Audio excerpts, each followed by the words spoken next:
Fucking Fifield, man, or Fifield. I can't Whatever. believe he's part of this shit. What a freak. There's a quote in there where he was like, in those articles I sent you, which that fucked me up. I thought I kind of understood this.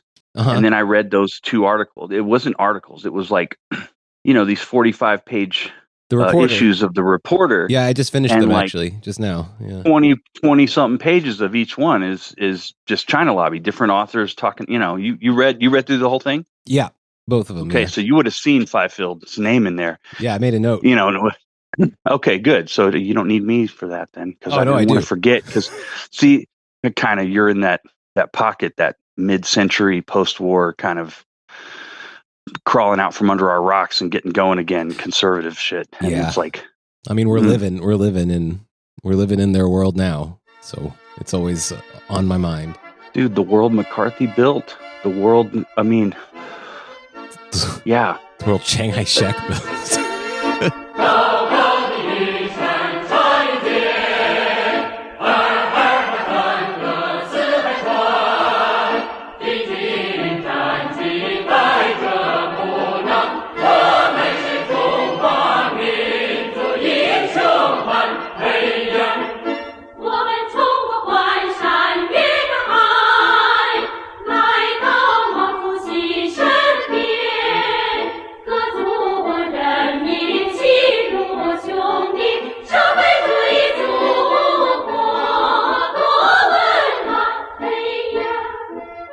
Hello, I'm Fritz, and this is The State Between Us, and we are joined by Keith Allen Dennis of, this show's fame, actually. Keith helped us open this whole podcast with an episode 0 tutorial on how to get at the archives, and now we're here to tell you what to fucking do with them.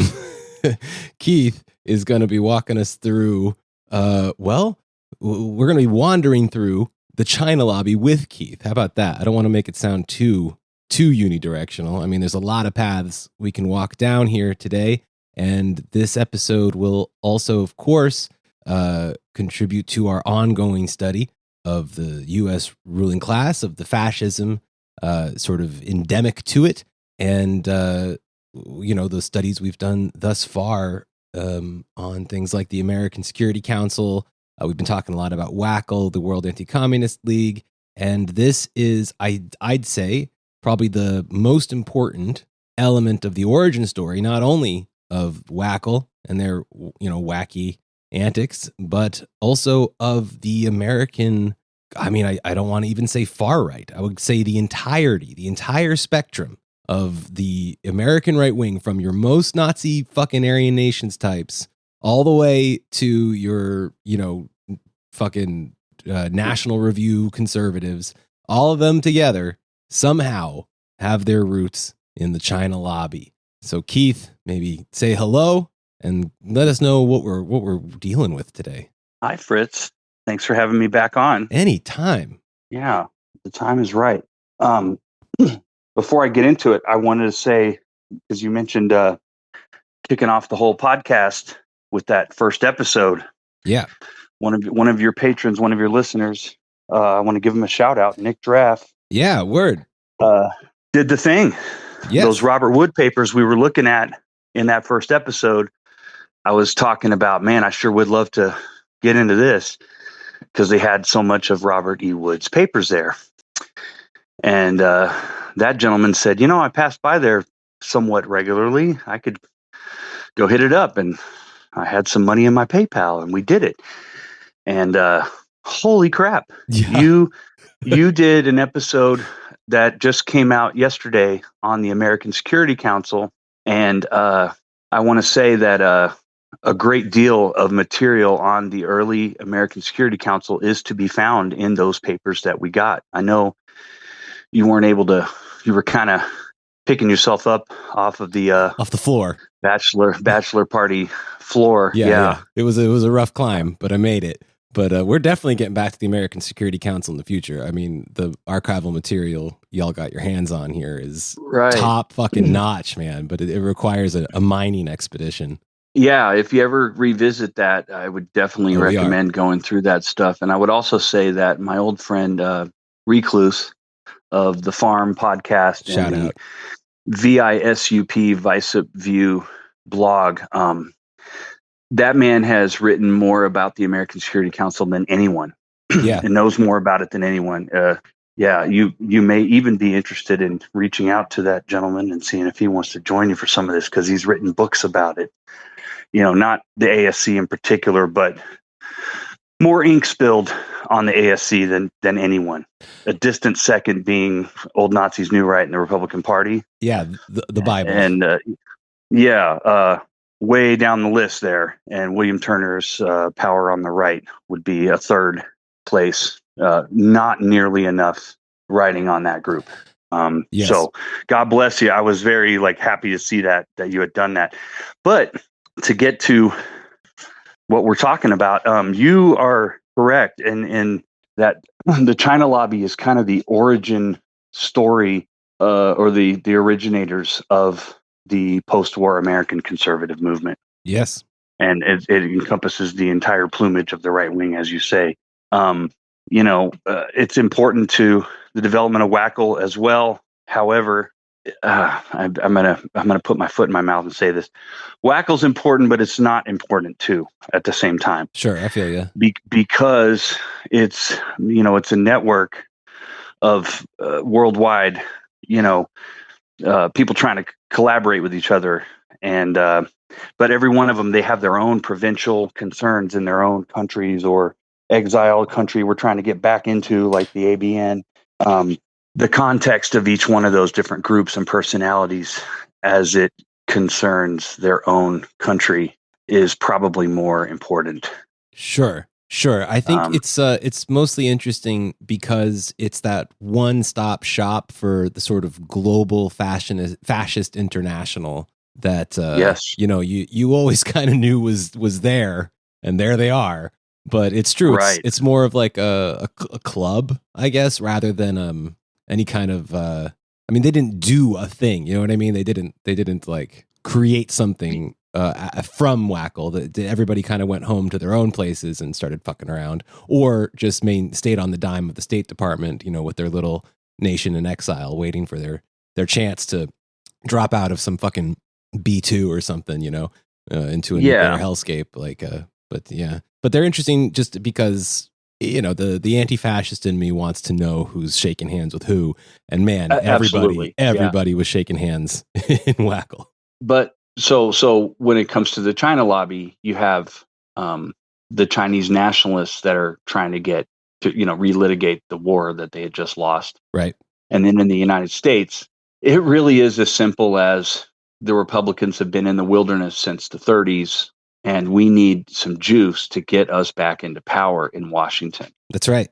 And the China lobby provided the way forward, and they led the way back into power for the Republicans. And in a way, it really was just about that provincial, Mm-hmm. Not even in a way, it wasn't even that grandiose. It's just like we're trying to defeat Truman and or take the House and or Senate, which they didn't defeat Truman. But they did take the House and the Senate in 1950, I think. Yeah. It's also interesting to me because there's a kinship with stories about how, for instance, the Nazis started by sort of picking up a moribund sort of political organization, or in fact, how Chiang Kai-shek sort of, got his shit started. Like a lot of these people that we talk about on this show who do develop into something like a state or quasi-state power often are sort of infecting and taking over moribund political parties. And I think it's interesting to think about the Republican Party having been kind of that party for a while after FDR. So that's sort of the space we're in now. Yeah. And so many of these things that have happened ever since have their origins in the China lobby. I'm talking about the notion of undue influence exacted by foreign lobbies and pressure groups that are trying to get the United States bent to their will. Yep. Talking about the drug war and the idea of what they called in the 80s Guaido, guns in, drugs out, and the opium wars inflicted upon the post-war United States and the West. Yeah. To go fuel these armies. That model of which was repeated over and over, throughout the Cold War, all the way into the 80s with crack, and Mm-hmm. So anyway, let's, instead of going on and on with an introduction, I'll just kind of sum it up and just say the China lobby provided the foundational stabbed in the back myth for the modern conservative movement. It was also a cause around which to rally post-war fascists around the world. Yes. And they provided the seeds for the conspiratorial view of American history. I'm going to call it political Gnosticism. Ooh, I like it. Sometimes it's called conspirituality. I just tended to call it Bircherism, but yeah, I get you. Well, absolutely. No John Birch Society without the China lobby. I mean, they probably would have come up with something. They would have had to invent the devil if he didn't exist, Right. but grows right out of it. And the whole notion of an American deep state that is secretly plotting to lead the United States into ruin, or in this case, world subjugation to a world communist conspiracy, is actually projection. There was a secret cabal in the highest levels of government, yes, working to undermine the United States, but it was actually post-war fascism, and agitators, not a global communist conspiracy. There wasn't really even a lot of cooperation as much as one might think, or especially if you've listened to the propaganda. China and Russia, the Soviet Union, didn't even get along all that great. I mean, they certainly weren't of a piece with each other. They had their, China is like the longest continuously running civilization yes, on Earth. State even. I mean, there's a lot of ways to look at these histories, but yes, it's really incredible. And I mean, it says something too. Since you just mentioned Russia, I think it's probably maybe worth pointing out that I guess she finally squashed that beef last week, right? They've been working on it, and that is large part thanks to the United States. There we are. There we are. So China is China. It was famously said that when the Mongolians took over China, a million years ago, that it was like, all right, you did it. You finally took China. You went around the Great Wall. You are going to have to become Chinese if you want to run this empire that you just took over. Yes. This is called an abacus. Yeah, exactly. I'm going to introduce you to our state, bureaucratic class that's been around for thousands of years. Yes. So their idea of what communism meant to them was always going to be more Chinese than Moscow. So the China lobby provided this wedge issue with which to attack Democrats as being soft on communism, or on the further end, conscious agents of the communist conspiracy, as Robert Welch was to call Ike. So I'm going to start, and I'm going to try to go really quick and just give some background, because there used to be this podcast called Program to Chill. Right. I was a big fan. And one of the mottos of that podcast was, paranoia is like garlic. You can never have too much. And I really like that. But I also think, like, well, okay, are we eating garlic by itself? You got to have some bread. You got to put it on some, garlic bread's one of the best things, God ever gave us. So a little olive oil. You can have all the garlic you want, but you got to put it on something. So anyway, the bread is the context, the normie, undisputed history. So I want to give a little background on this. Okay. Great. I'm just going to call it China's century of humiliation. This is what they call it. Yeah. Damn. You've got foreign devils coming into China in the great exploration days, and all these foreign powers, from Portugal to France to Germany, even to the Austro-Hungarian Empire, UK, United States, even Imperial Russia are, there was this talk in the 19th century about carving up the melon of China. And they even called it a scramble for China. We've heard probably the term scramble for Africa. Well, there was a similar urge or impulse on the part of the European colonial powers to do the same thing to China. Yeah. So we'll start with like the Opium Wars. 1839 to 1842 was the first one. This, I don't want to get into the details about it, but this is where the beginning of foreign concessions in China, where like we're going to take this neighborhood in Shanghai, and that's just going to be this area where there's like a French neighborhood and a British neighborhood, and it's a free trade zone, and we just are going to take it because it's part of the settlement for the Opium Wars. We're also going to take all your silver that you hoarded from selling the British all this tea, so much so that it turned into an imbalance of trade that the British needed to correct because they bought all this tea from China and all their silver wound up in China's coffers. Yeah. I'm like, shit, we need that back.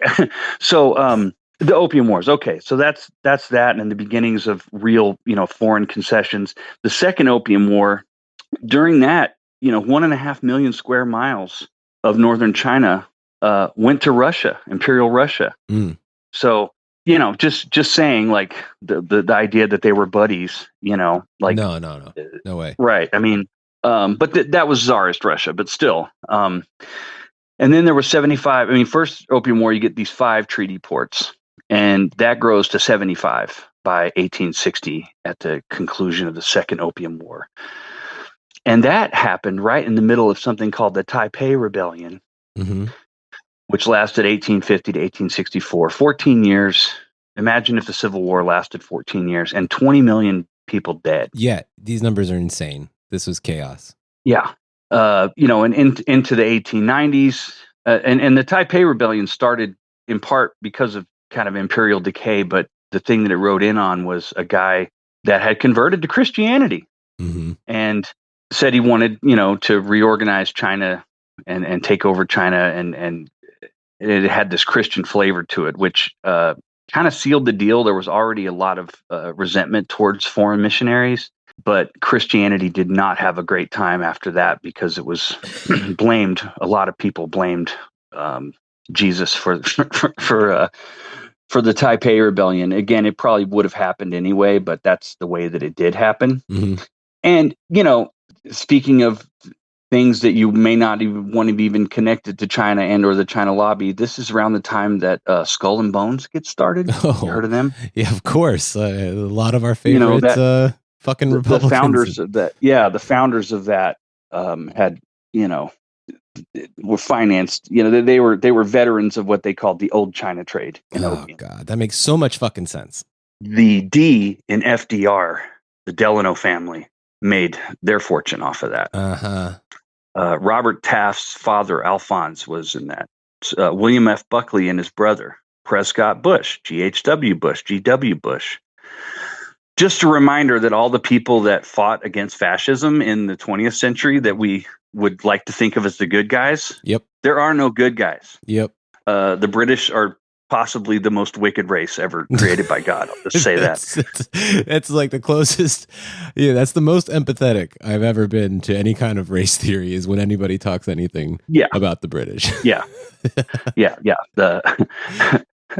They just pried open China and made it like drug addicts out of the world's oldest civilization. Yes. And we're going to take Hong Kong too. You can have it back 100 years from now, like, holy crap, dude.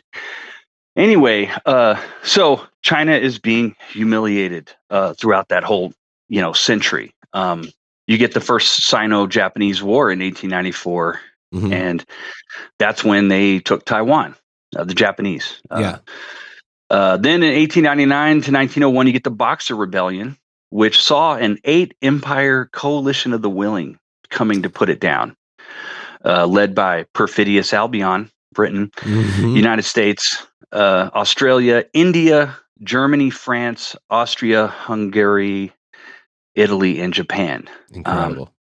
These people destroyed, they looted, they destroyed, they burned down palaces and cities. They destroyed libraries of ancient texts that had been kept since, again, longest continuous civilization. And not even the Mongols were as rapacious as these imperial powers. Just like this old library, burn it. It's insane. So 1899 or so, the U.S. starts something called the open door policy, which was kind of a chess move against other empires wanting to carve up China like a melon. This did not stop foreign exploitation because it wasn't supposed to stop foreign exploitation, but the idea was to keep China whole. And because U.S. policy towards China was to try to have it be an intact world power and bring it into modern times and into the loving arms of Jesus Christ. Slash opium. Yeah. Well, the opium of the masses, have it be carved up by all these other powers, like Japan and stuff, right? Yeah. So then you had missionaries and these groups called these people called China hands. That apparently the British and some of the other imperial powers were like, whatever, just buy my opium. And the United States was like, no, we want them to be, like I said, the point of the open door policy is to keep it as an intact, modernized world power that would be a counterweight to Russia and Japan and, strong enough to not get carved up. And so the United States actually tried to develop sort of a diplomatic corps, and it grew out of the American missionaries. That's interesting. That is interesting to note and that was a good choice for them to do because these people spoke the language. They had local connections. I mean, people had, their own views on them, but you couldn't call them uninformed. It's a good intelligence network, these missionaries. Yes. Harry Luce, missionary family. Yeah. Right. Yeah. Henry. Congressman Walter Judd, Henry Luce. Walter Judd, a Minnesota congressman that is a person we'll be talking about. He was a missionary and a doctor. Yes. John Birch. John Birch Society fame was a missionary / OSS intelligence guy. Yeah. Because there really wasn't a lot of difference. Yeah. Whose biography would be put out by the Regneries. Just a little spoiler there. See, there you go. Thank you. We'll try to tie this into what you've been working on as much as I can. We don't even have to try. It's already tied together. Yeah, you're right. But sometimes you got to mention like Regnery was all up in this and he took his chances with the narrative served up by the China lobby as much as anybody, made a lot of hay out of it. Yeah. So let me just really quick. There's a book that is so incredible. Sterling and Peggy Seagrave. They wrote all these great books. The book on the Japanese Yamashita's gold, the Golden Lily, Gold Warriors is a page turner. But anyway, I read this book last year or 2 years ago called The Soong Dynasty. And the guy's prose is amazing. The book is a page turner. And it is in a lot of ways, it's a parade of horrors. It's talking about the end of, the beginnings of the Chinese Civil War, Chiang Kai-shek, the fall of, the Republic of China in 1949, and all the events that led up to that. And some of the things that are talked about in that book are so crazy that I'm like, I went looking for reviews. Like somebody that knows better than this tabloid sounding crap has to have penned a bad review of this book. Because it can't be like it. Is it real? Did this shit really happen? And you don't find it. It's uncontested history, and I'll get into it a little bit. I just wanted to kind of mention it. But what that book's about is this dynasty. A guy named Charlie Soong goes to the United States, gets educated in Durham, North Carolina, South Carolina. Can't remember. He's a Christian. He's growing up.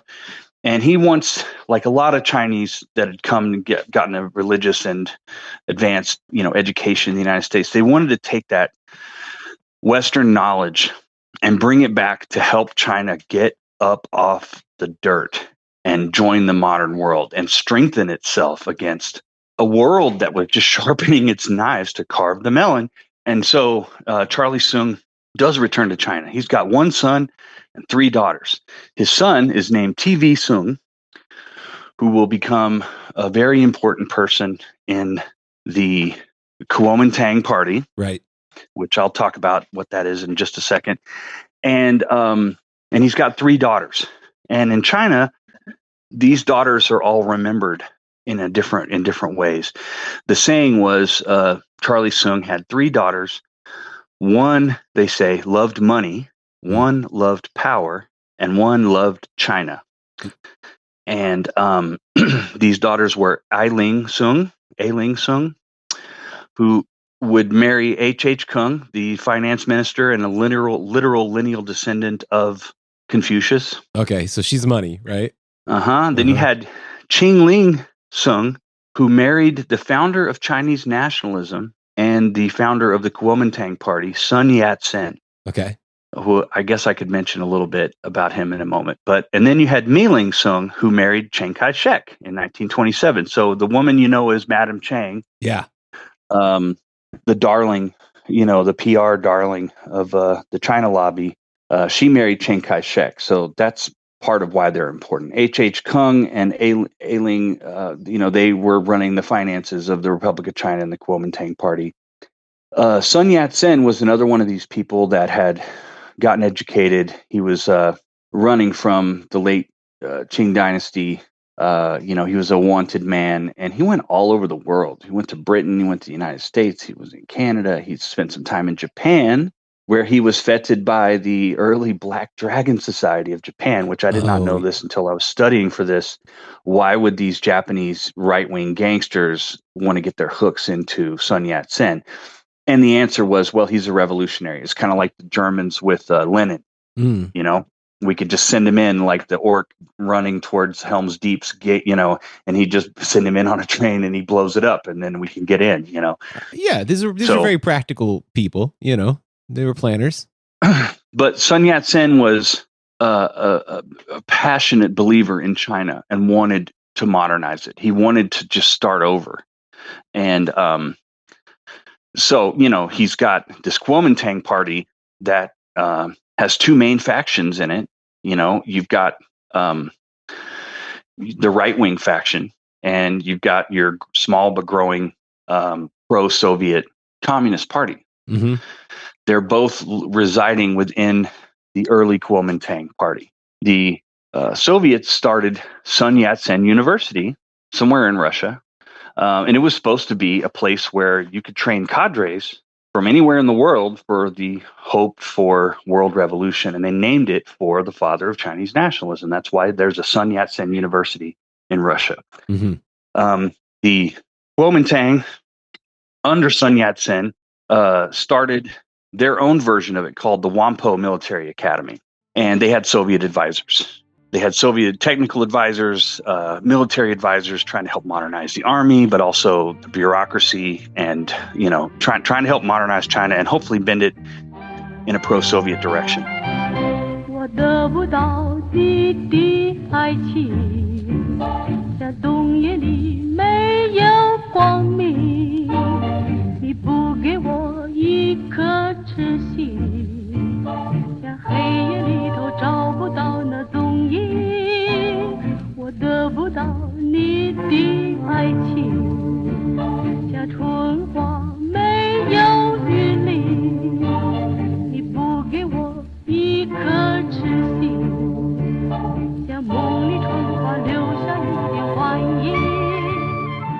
So now I'm going to take you to Shanghai. Let's go.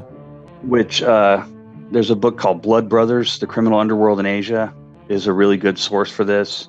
But Shanghai, so let's humanize it a little bit, okay? We're at the tail end of the century of humiliation, and China had been economically, militarily, and morally hollowed out by capitalist imperialist pig dogs. Yeah, by the largest criminal organizations on the planet at the time. So they have foreign concessions in places like Shanghai and a very well-developed, deleterious opium and vice trade. Right. Shanghai, there's an ancient tradition of Chinese secret societies. There's all kinds of different secret societies in China. Later on, there was like even Chinese Freemasons. Mm-hmm. Because of Perfidious Albion, but mutual aid, and sometimes they were military in nature. A lot of times they were religious in nature. Well, there was one called the Green Gang that ran Shanghai, and you had a guy named Big Eared Two, also known as Du Yusheng, that was like a crime boss of Shanghai. And there was all these kidnappings, they would, and there was prostitution, and we could get you little boys, we could get you little girls, we could get you opium, we could get you anything. Right. And so, I'm just thinking like probably sex tourism, like you kind of hear about today with certain countries in Southeast Asia. Sure. You kind of had that you could do in Shanghai. And of course, all these foreign concessions are there. So all of these people from all over the world, or especially Europe, could just be there with impunity and get any kind of thing that their nasty little hearts desired. Yep. Ugh, and yes. and they're in it with the mob because it's protecting them. So and their interests, and they have a kind of a symbiotic relationship with this secret society that's probably better thought of as like a yakuza, Yeah, or mafia just type. the mob, Yeah. just the mob. Yeah. So this is where Chiang Kai-shek is coming up. He was literally a member of the Green Gang and collaborated with them very closely throughout his life. It's crazy. When they started Whampoa University, according to Sterling Seagrave, they kind of weren't minding the store. And so the very first cohort of officers to sign up, enroll in Whampoa University, they're all Green Gang lieutenants. Crazy. So the early Chinese officer corps, is made up of a lot of gangsters, and they're secretly, it wasn't really understood that they all had that in common until much later when it was too late. Do you think it would have mattered that much at the time? It turned out to be pretty consequential. Okay. And so because I've slowed down, I was supposed to be doing a quick thing of context, and I think I've gotten through that. So maybe I can take my time a little bit more with this. But take your time. Later on, 1926, I think, there's this united front of they're going to go on this thing called the Northern Expedition, and it's the post-Qing Dynasty, the fall of China's imperial government inaugurates what's called the warlord period. So there's all these warlords with their own armies all over the place. Mm-hmm. And they need to all be brought into, we need one China. That means one army. You're not going to give up your army to us? Okay, we're going to come get you. So there's the Northern Expedition is happening. But in the middle of that, the secret cells and everybody of the in the Kuomintang are plotting with the Green Gang, and by extension with all the foreign devils, to purge and suppress the communist faction in the Kuomintang, which would lead to them starting the CCP, because they were originally in the Kuomintang. They were just in the leftist variety. So these, the original red pill, we're red, we're the Red Army, we're commies, right? They are beginning to act out on their ideology, if you will, and start to harass and mess with and riot against the presence of these foreign devils and their opium and their immoral ways. And is this China or is this France? What the fuck are these French people doing in my Shanghai? So the imperial, the coalition of the willing with all their possessions in Shanghai, they're getting nervous about this. And so they're getting into bed even deeper with the Green Gang. Can't you please do something about these commies in my Shanghai? Right. Yeah. And so in the middle of the Northern Expedition, I think it was April 1927, they got all these rifles and ammunition from these foreign people. I think it was Sterling rifle. I can't remember what type of rifles it was, but they came from the United States. Like 5,000 rifles. They armed the Green Gang and the KMT, and they, did this brutal suppression of all commies and in the KMT, and it spread to all over the place. And this became the origin story of the Chinese Communist Party, which would have. This is all before John Singlaub. I mean, you know what I mean? This stuff doesn't go away. Yeah. The through line starts here, right? I mean, this is the cord that they all hold on to for like a century. Yeah.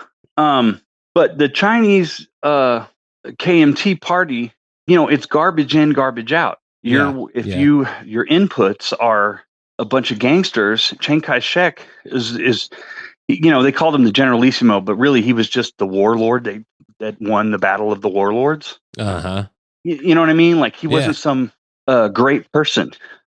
He was a freaking gangster. Yes. So he is looting the place. He's taken up. So the Chinese Civil War kicks off in 27, and Chiang Kai-shek is just treating it like another kind of warlord spoils kind of thing. He's not paying his own troops very well, if at all. Right. Starvation is happening. He's killing other Chinese when The whole rest of the world is looking to carve the thing up. Last thing you should be doing is killing your own countrymen. We're going to need them to fight the foreign devils, but he doesn't care. Yeah. You know? I mean, he's a gangster. He does gangster shit. Yeah. You know, and he starts like the Chinese Anti-Opium Bureau, which is like double speak for the government's like opium monopoly. Yes. You know, puts Tu Yusheng in charge of it. And now they're making all the money from all, you know, from all that. And it's necessary, in my opinion, to bring up this part of the context, this part of the garlic bread. Yeah. Because Henry Luce puts him on the cover of Time magazine like half a dozen times before the Chinese Civil War is over in 1949. Yeah. You know, he converts to Christianity, and it's clearly just like, okay, I accept Jesus Christ as my personal trainer. Where's my bags of money? Yes. You know what I mean? Like, yes. It's just totally cynical. Yeah. And rapacious gangster pirate. And so for him to have been treated like he's God's gift to China by these American people for, you know, to this day, it's like, dude, this is crazy. It'd be like Al Capone for president, and we're just going to pretend that none of that stuff happened. You know, it's just crazy that this would be the saint in the U.S. consciousness. I mean, the mind wanders to the dawn, doesn't it? A bit talking about gangsters, you know. There have been lazy comparisons of, I'm just going to call him daddy, to like Hitler and Mussolini. I think Chiang, Generalissimo, is the better comparison. Yeah, I'm with you there. In terms of the attitude, you know, willing to just loot the place on their way out the door to Mars with Elon or whatever. Yeah. Anyway, current events suck. Let's talk about history. So the Chinese Civil War kicks off, and you know, the Japanese invade not too long ago. They start the Manchukuo state. They start gobbling stuff up, you know. They've taken Korea already, and now they're into Manchuria while the Chinese are fighting each other. And the Japanese Manchukuo state authorities, Yoshio Kodama and the Economic Development Minister and future Prime Minister Nobusuke Kishi have turned Du Yusheng and everybody's opium fields into their own. And during World War II, the Japanese were running the world's largest opium cartel in northern China and Manchuria, which really cut into the profits of the Green Gang, who, you know, had their headquarters with all their opium stuff out of Shanghai. So they had to, you know, do some funky maneuvering with the Green Gang. Because they held a lot of the power. There's a story that I'll just relate just to set the stage as far as like how this worked. Head of state here, Chiang Kai-shek, finally grabs the brass ring and marries into the fabulously wealthy Soong family. Right. Madam Chiang. They come back for their honeymoon in Shanghai, and he's like, "Hey, you know the way home, right? Okay, Daddy's got some business. I'll catch up with you later." And you know, she gets kidnapped by the Green Gang. You know, he comes back home. She's not there. And he's like, oh no. He immediately knows, oh shit, you know, I know what this is. And so he doesn't even feel comfortable calling Big Ear 2 himself. So he has TV Soong, his brother-in-law, make the call. And it was, you know, your new bride was, you know how dangerous Shanghai is. She's walking unaccompanied on the streets by herself. I see. We can't have what else were we supposed to do? We brought her somewhere out of the streets, out of danger. She's safe. You know, maybe we can make some arrangements to get her back into your care. And it's all very polite, but it's like, no, they kidnapped Chang's new wife, who's from a very powerful family herself. Yeah. And would remain like a pretty powerful woman throughout her life. Yes. And they're like, well, we don't give a shit. Pay up. So this is the kind of relationship that Chiang had with the Green Gang. They could literally kidnap his wife and like, all right, I'm so glad we're through that. We'll all look back and laugh at that. That was my bad, honestly, guys, you know. So this was the kind of environment. Okay. This is all happening during the Chinese Civil War. That happened towards the end of 27. Okay. So the brutal suppression of the communists in the Chinese KMT and elsewhere was in progress when all of that happened. Like executing people in the streets. This is this time, right? Yeah, and a lot of kidnappings, a lot of extortion, a lot of protection rackets, and just all the things you associate with mobsters. Yeah. Drugs, prostitution, vice, gambling, just everything. Murder, hitmen. Yeah. So by the 1930s, they're really getting carved up by the Japanese. They're by like 37, I think they had, there was called the Shanghai incident, where the Japanese were just like, you know what, we're just going to bomb Shanghai and screw the international settlement. Where, yes, that means some French people and Portuguese might die, but it's Not a sacrifice. our problem. We, the Japanese, empire, we're willing to make that sacrifice. And the Kuomintang has been doing a very bad job. They're doing a very bad job of fighting against the Japanese aggressors. Chiang is more concerned with beating Mao and the CCP than he is with defending his own country. And he was plagued by rumors around that throughout his career. So, and just to illustrate the point, they're trying to create a second united front. First time was to go after warlords. This time it's to go after the Japanese and kick them out of China. This is 1936. And by the way, if anybody is like smarter about this or better read, please feel free to fact check me on this. I'm not like a PhD in Asian studies. Okay. So they create this second united front, this time to go fight the Japanese. Okay. Yeah. And Chiang Kai-shek doesn't want to do it. They had to kidnap his ass and stick him on a train and say, dude, you're doing this. There's not going to be a China left to fight over. Get in the van. And his allies, they take him to some city, I can't remember the name of it, to have this negotiation for the Second United Front to join forces with Mao. And when his allies find out about it, they threaten to shell the city. Mm-hmm. Like, we'll kill you and everybody, and Chiang, screw it. Because there was like a really conservative faction within the KMT that was pulling Chiang further to the right. And that was part of his constituency. And those people apparently showed themselves willing to kidnap his wife and apparently bomb him and Mao and everybody out of existence if he made a deal with the commies. But It did happen. Nevertheless, it did happen. The deal, not the bombing.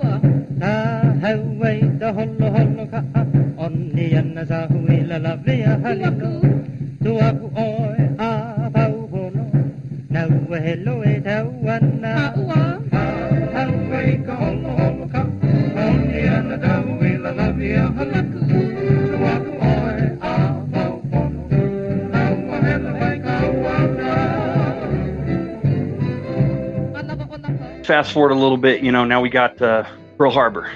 So finally we're, to the World War II phase, okay? The United States is supporting Chiang, but they're trying to also support the communists. They just want China to remain intact and to get which means getting the Japanese out of there, which means Mao and Chiang need to chill out and play nice. And so the United States is trying to get them to reconcile to varying degrees of success. Meanwhile, what's called the, DCI, Burma, China, India Theater. You've got Joseph Stilwell. He's the advisor to Chiang. Right. They're fighting the war in Southeast Asia, Burma, and Stilwell starts calling Chiang Peanut Head, like he doesn't like Chiang doesn't like him. Right. He's accusing Chiang of hoarding Lend-Lease materials. Sure. He's accusing them of his own troops not having enough salaries or ammunition and weapons or even food. Yeah. And so the Chinese divisions that are fighting under Stilwell's direct command are doing great. And the divisions that are fighting under Chiang's direct leadership are doing poorly. Yes. And the rumors persist, that he's a collaborator with the Japanese. Yeah. Because or by default, he may as well be, because he's fighting with one hand tied behind his back, where he's hoarding all this Yankee gold and treasure and weapons, because the Yankees are going to kill off the Japanese, and then I'm going to unleash myself and finish the job. It's me and Mao. Mm-hmm. Right? Yeah. So people in the press, American press, are talking about how the Chinese communists are winning the hearts and minds. They're winning the people. They're growing, and they're not even getting all of the same amount of material and support that Chiang's getting. But they've got that thing that, is always the secret weapon of the communists. It's not so secret. We got hearts and minds. Yeah, we got muskets and pitchforks, but I know you've got like super awesome weapons or whatever, but you don't have the hearts of the people, and so you're never going to win. Yeah, we're not making people like sell their children to some fucking colonists from the UK. You know what I mean? Like, it's not a high bar to cross, and they're crossing it pretty well. They're way over it. So there's people in the United States establishment that are seeing the writing on the wall all the way back in the 30s. And one person writing in the press, Saturday Evening Post maybe, saying China is probably either going to go to the communists or the Japanese. Right. It's probably not going to be Chiang. And that's 15 years before the end of the Civil War. Yeah. That was Dodd's position for a while, right? He was a little sympathetic to the commies for a bit. I think so. Yeah. So the war ends. There's a settlement at Yalta that, carves up the world and whatever. Mm-hmm. And everybody, Time Life magazine, Henry Luce, praises it. Some of the other people in the China lobby that I'm going to talk about are like, this is great. This is a good, equitable deal. They would all change their minds later. Oh, yeah. Okay. Yeah. Right. It's a betrayal. Right. But sure enough, VJ Day, they're right back to the Civil War. There was a brief moment where it looked like they might all get along in China. And also, it very much looked like the odds were in Chiang's favor. He had the bigger army by a factor of 2. Yeah. He had American military and political support. That's right. The post-war battle lines were being drawn and the Cold War was getting ready to happen. So communism is now bad, even though we were all on the same team just a minute ago. Now you got to be thinking one product ahead, Yeah. One war ahead. So now Chiang would have to be a complete fuck up to ruin this. And that's exactly what he was. Yeah. So by 1940, like the period between 1948 and 1950, 3 really bad things happened. Number 1, Dewey does not defeat Truman. Right. And a lot of the pro-Chiang people and the Republicans were really, really counting on that.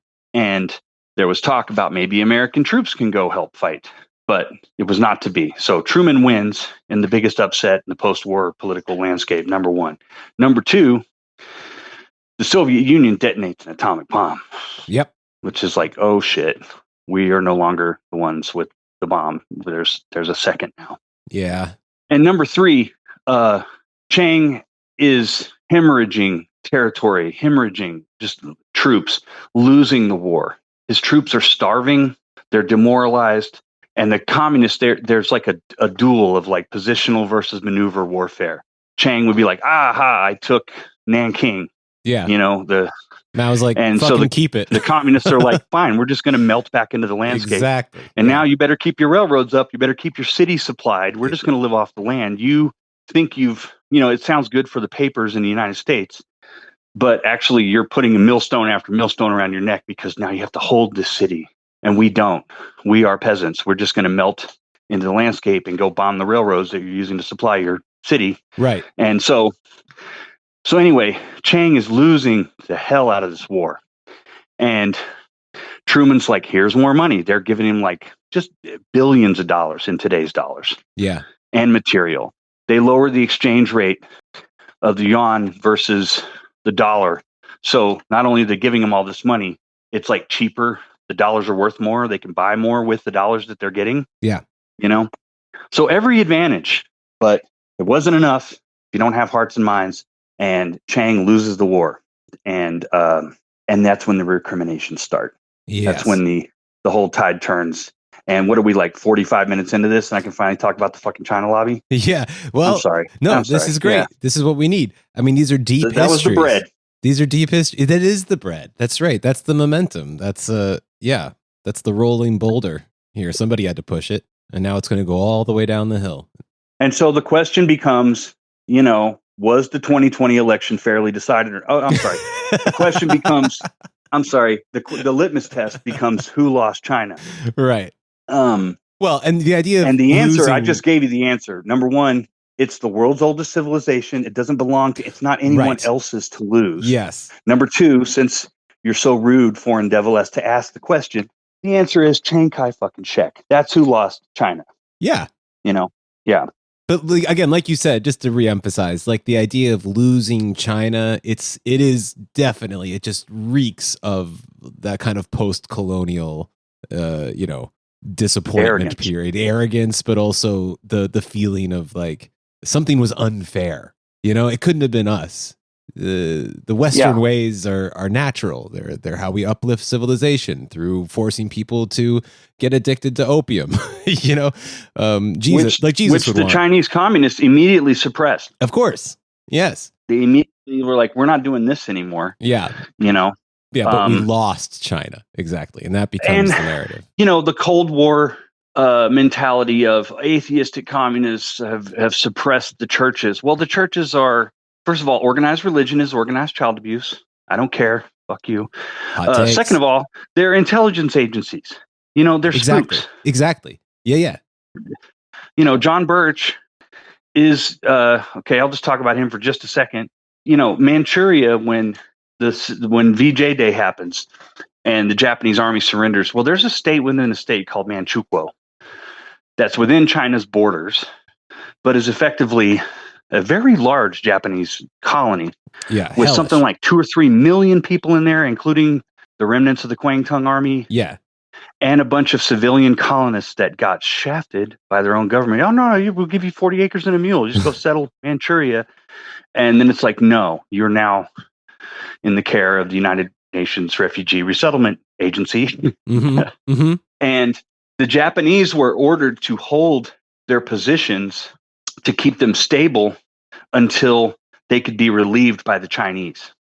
So John Birch is an American missionary, but he's also working for the OSS and the army. And they get into kind of a standoff with the Japanese troops that he's accompanying and Chinese communists, who they wind up getting in a firefight, and John Birch dies. Right. So he's the first casualty of World War III. That's what they call him. That's right. A title that will be recycled for Larry McDonald decades later when he dies in the 007 plane crash over Korea. We are going to talk about Larry McDonald at some point, hopefully sooner than later. But man, that guy, he's got his own ep at the very least. Absolutely. What a maniac. What a fucking maniac. Yes. So the death of John Birch, I mean, you can already see where I'm going with this. This is the martyr. You got to have a martyr. If you want to go get revenge, you have to have something to get revenge for. You have to play the victim. So the United States has been stabbed in the back by its own people, betrayed by its own people on the Eastern Front or whatever it was in World War I. The surrender that happened that caused Germany to capitulate. They were stabbed in the back. Well, this is the grievance nursing that the American right will then engage in to this day. Yes. But so let me flip it a little bit and go into another thing. There were spies. There were Soviet agents. There was Earl Browder and the Ware Group. We were allies, and we had a lot of Soviet people in our country. Sure. And we were kind of buddies until right at the end of the war when the United States flipped and joined the Axis. Excuse me. Did I say that? I'm sorry. Yeah, you mean defeated. Defeated is what you wanted to say, I think. Not absorbed. Certainly not absorbed. But the Soviets, they wanted secrets. They wanted, there was a suspension for the T-30, T-something tank, T-50, I can't remember, was clearly taken from the United States. Some of the early MiGs, you can see the resemblance to the Sabres. There was some industrial and military kind of espionage that went on, and the Venona papers were later declassified, that showed, there was an active, Soviet spying capability in the United States in World War II. There were also a lot of people that were part of the China theater who were embedded with Chinese, fighting with them, who had a very visceral, on-the-ground understanding that, yes, in fact, it's either going to be Japan or the CCP that takes over this place. It's not going to be Chiang. There's no fucking way. Right. He's a gangster. Yeah. So and incompetent. It's not that we love communism. It's that we love China. And a lot of Americans sincerely did love China. These missionaries that grew up there, they had a great deal of affection for them, whatever. So unfortunately, or fortunately, or whatever, that's the horse to beat. Yeah. So there was something called the Dixie Mission, which happened right after the war. A bunch of people from the Truman administration get sent over there, and they're trying to make contact with the Chinese communists to understand them, figure out what they want. It's all about trying to figure out how to get them to play nice with Chiang. Okay. And that was, both sides were very unwilling to do so. It was difficult to do when they were fighting the Japanese, but without that common cause, forget about it. There's not going to be another united front, but they tried. And one of their people, John Stewart Service, that was part of that Dixie mission, he saw the writing on the wall, and he's got bureaucratic ambitions. He wants to become ambassador to China later. So, he finds himself in sympathy, not with communism per se, but with the Chinese communists. Okay. Sure. And it was just about careerism.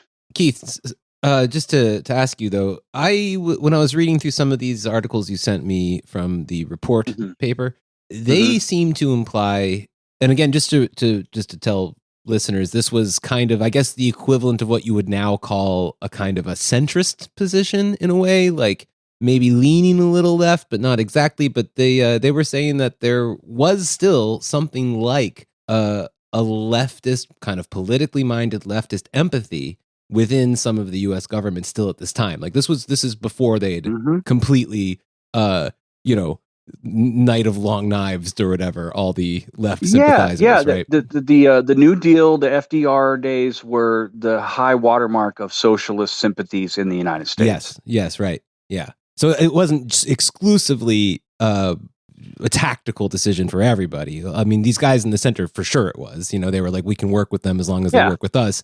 But of course, this was a far cry from what would become the American Security Council's mission, which was total victory. This wasn't that. Yeah. And the New Deal was coercively pro-union. Yeah. This is part of the grievance against the New Deal was like, I'm not asking. Yeah. These are going to be union shops, okay? But it's my money. Yes, we'll continue to keep blacks out of it, but it's still going to be a union shop. No, we're not going to give returning black soldiers houses like you all got. But no. It's still kind of commie, but preserving the racial hierarchy of the United States. Anyway. I let my heart fall into careless hands. Careless hands that broke my heart in two. You held my dreams like worthless grains of sand. Careless hands don't care when dreams slip through. There was this group called the Institute for Pacific Relations. Yeah. I'm finally getting into the actual damn China lobby here. And they had a diversity of opinion. Some were pro Chiang, some were pro Mao, some were pro Stalin, some were anti. Okay. So 1945, around the time that Victory in Europe Day happens, their magazine, Institute of Pacific Relations magazine, was called America and Asia. And an OSS guy reads this issue, and it's pretty obvious to him that the information in this report had been cribbed from a report that he had handed in as part of his OSS duties about Thailand the year before. And he's like, somebody got their hands on my report. So the FBI raids America's offices in New York City in 1945, and there are hundreds of classified documents in there. Yeah. And which looks bad. They indict some people, including John Stewart Service, including Philip Jaffe, who was definitely a communist. His ambition was to become a Soviet spy. And he was trying to score points to make that happen by giving the communists, the Soviets, what he thought they wanted. Yeah, but there was never any evidence that they transmitted any of that to anybody else, or that they stole these documents themselves. Right? It was decided that they were probably given it by somebody who was sympathetic. There was not enough to go on. Yeah. for anything beyond. I think Jaffe got like a $2,500 fine. Nobody went to jail. John Stewart Service, who had earlier given away a position of the KMT to the Chinese communists when he was in theater, he literally did do that. He later regretted it and said it was stupid and he shouldn't have done it. But there was still not enough to indict him. And that guy was actually back in the service. He went to work for MacArthur's shop in Japan, actually. Word. So damn, how much of a commie was he? You know what I mean? Yeah, for real. But there was enough there for a guy named Alfred Kohlberg to jump onto. This fucking guy, he's a textile importer, right? Isn't that his sort of main interest? He does. He had his own brand of handkerchiefs called Kolkerchiefs. He got in trouble with feds for false advertising. These are Chinese silks. What he was doing was getting silk from silk producing areas, I guess, in Europe, in Ireland or whatever. I don't know how much silk was being, whatever the raw materials for it, the linens, whatever it was. I don't know, maybe it wasn't silk. And he was shipping it over to China to be finished and embroidered. Where he had apparently over 100,000 Chinese workers in sweatshops. And he was saying these are Chinese, but like actually it was more, he was an early globalist. Okay. Yeah. You get your materials in one corner of the earth, you have it finished in another corner of the earth, and then all the profits go to your place in New York. Yeah. That goes back. This guy, Alfred Kohlberg, is a name that is not, well known anymore. That's true. But he was incredibly important. So obviously he's got his motivation. The advent of communism in China means bye-bye sweatshop. Exactly. And so just like a lot of other people who said, but I had business interests in China. What my money? Yeah. Just like, Cuban exiles and, and you just go on and on. White Russian people are like, that was my factory, bro. Yeah. So he seizes on this Amerasia case and starts a magazine called Plain Talk in 1946. And the very first issue of it is talking about the pro-Chinese communist spy ring that is infiltrated and is influencing the United States policy at the State Department. Okay. So this is the start of what would become, for instance, Bircherism, the grand communist conspiracy, etc. The American League. Well, they were probably on it earlier, but yeah. Overall, they got somebody there. It was him and a guy named Isaac Don Levine, whose name comes up a lot in right-wing research as a publicist, a propagandist, a writer. Okay. He was younger then, but his name goes all the way into like the 80s, I think.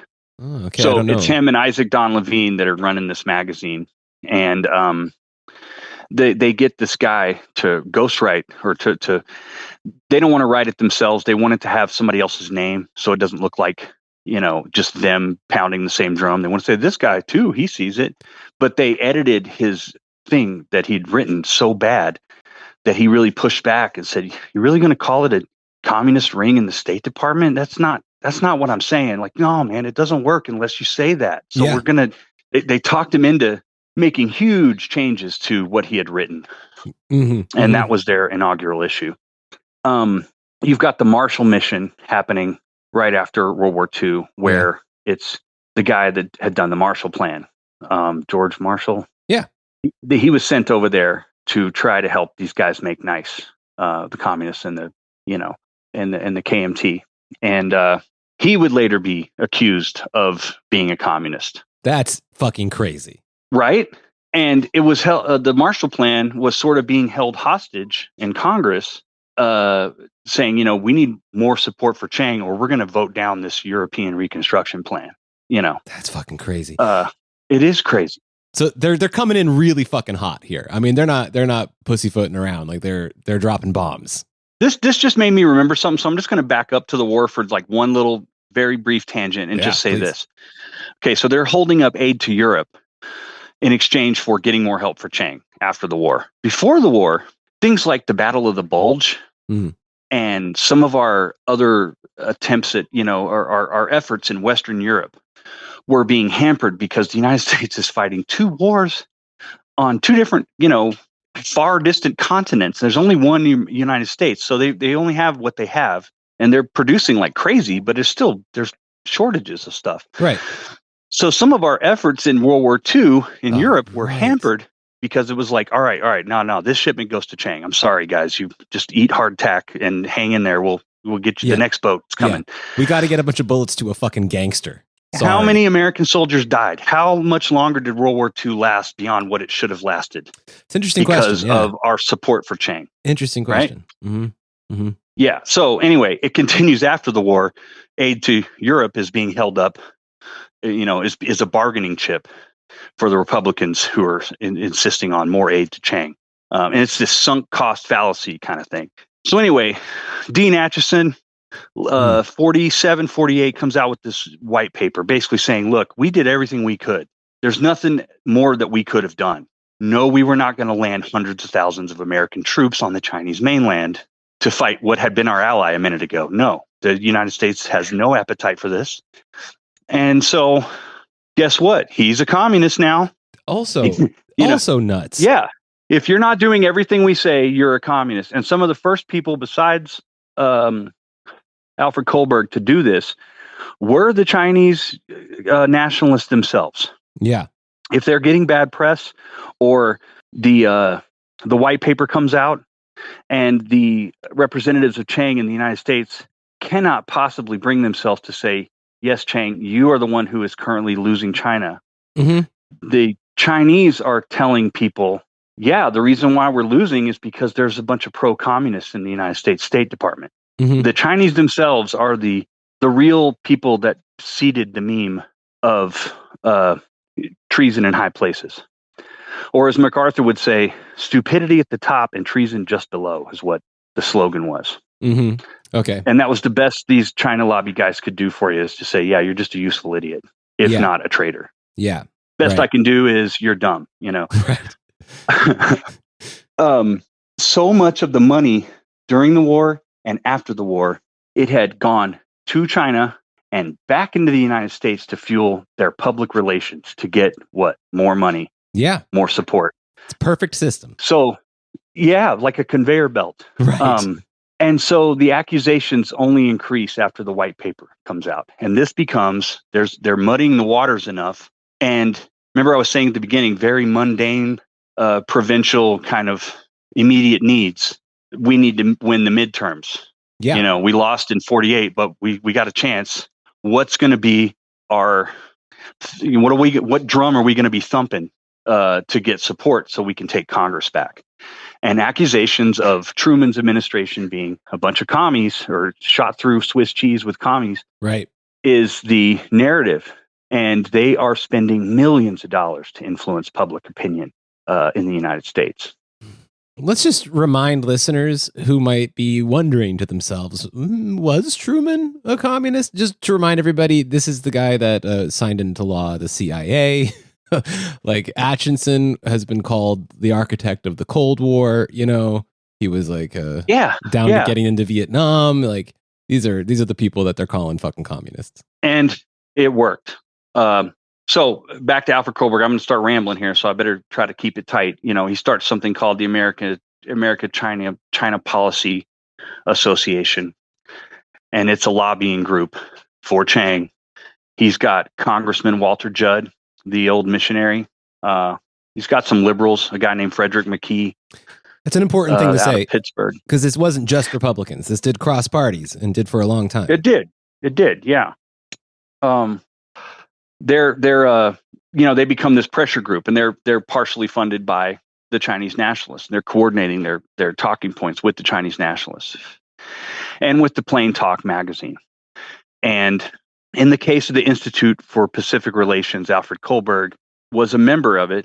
When the Amerasia case broke, he tried to get the IPR, who had hundreds of members, voting members, to have an investigation of possible communists within their ranks, and they got voted down, and that became, well, you're a communist.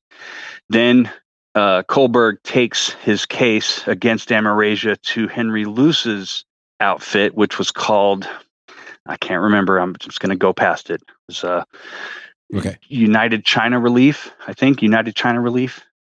And he's like, Henry Luce, you're my buddy. These guys are commies, right? And so his group goes and takes it and examines all the files and everything as kind of a third party, what an amicus brief sort of thing.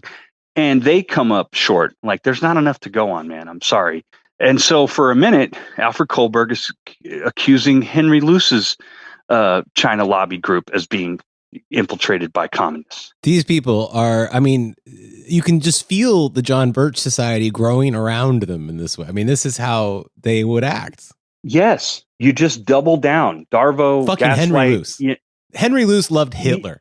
Like, let's just make that clear. I know. You know? I know. So Kohlberg, this goes to my point about how important he was, because his method of public relations and slander and doubling down and never ever saying, all right, my bad, you got me, I went too far, never ever goes right to the present day. Oh yeah, yes it does. Yeah. And was a hallmark of conservative fringe politics influencing the middle. So the meme that the State Department is infiltrated by communists, just stuck. And it never, today they talk about the deep state and whatever. I mean, all of that stuff goes right back to the China lobby. Yeah. It's really, really an important reason to be talking about it. I'll just pause real quick and say, when I had proposed doing this with you, you're like, it's intimidating, China lobby. I think that's the case with a lot of people. There's a lot of names, there's language barriers. It's really complicated. Yeah. And we're all used to, sniffing the bicycle seat of Hitler and events in Europe all the time. And maybe like neglecting, like there was a whole other half of the earth, probably with the majority of the Earth's population at the other end of the Eurasian landmass. And what was happening over there, pretty important too, Yes, indeed. So anyway, back to it. 1950, Senator Joseph McCarthy. Okay, we know him. Absolute diva, Yes. One communist on the faculty of one university is one communist too many. One communist among the American advisors at Yalta was one communist too many.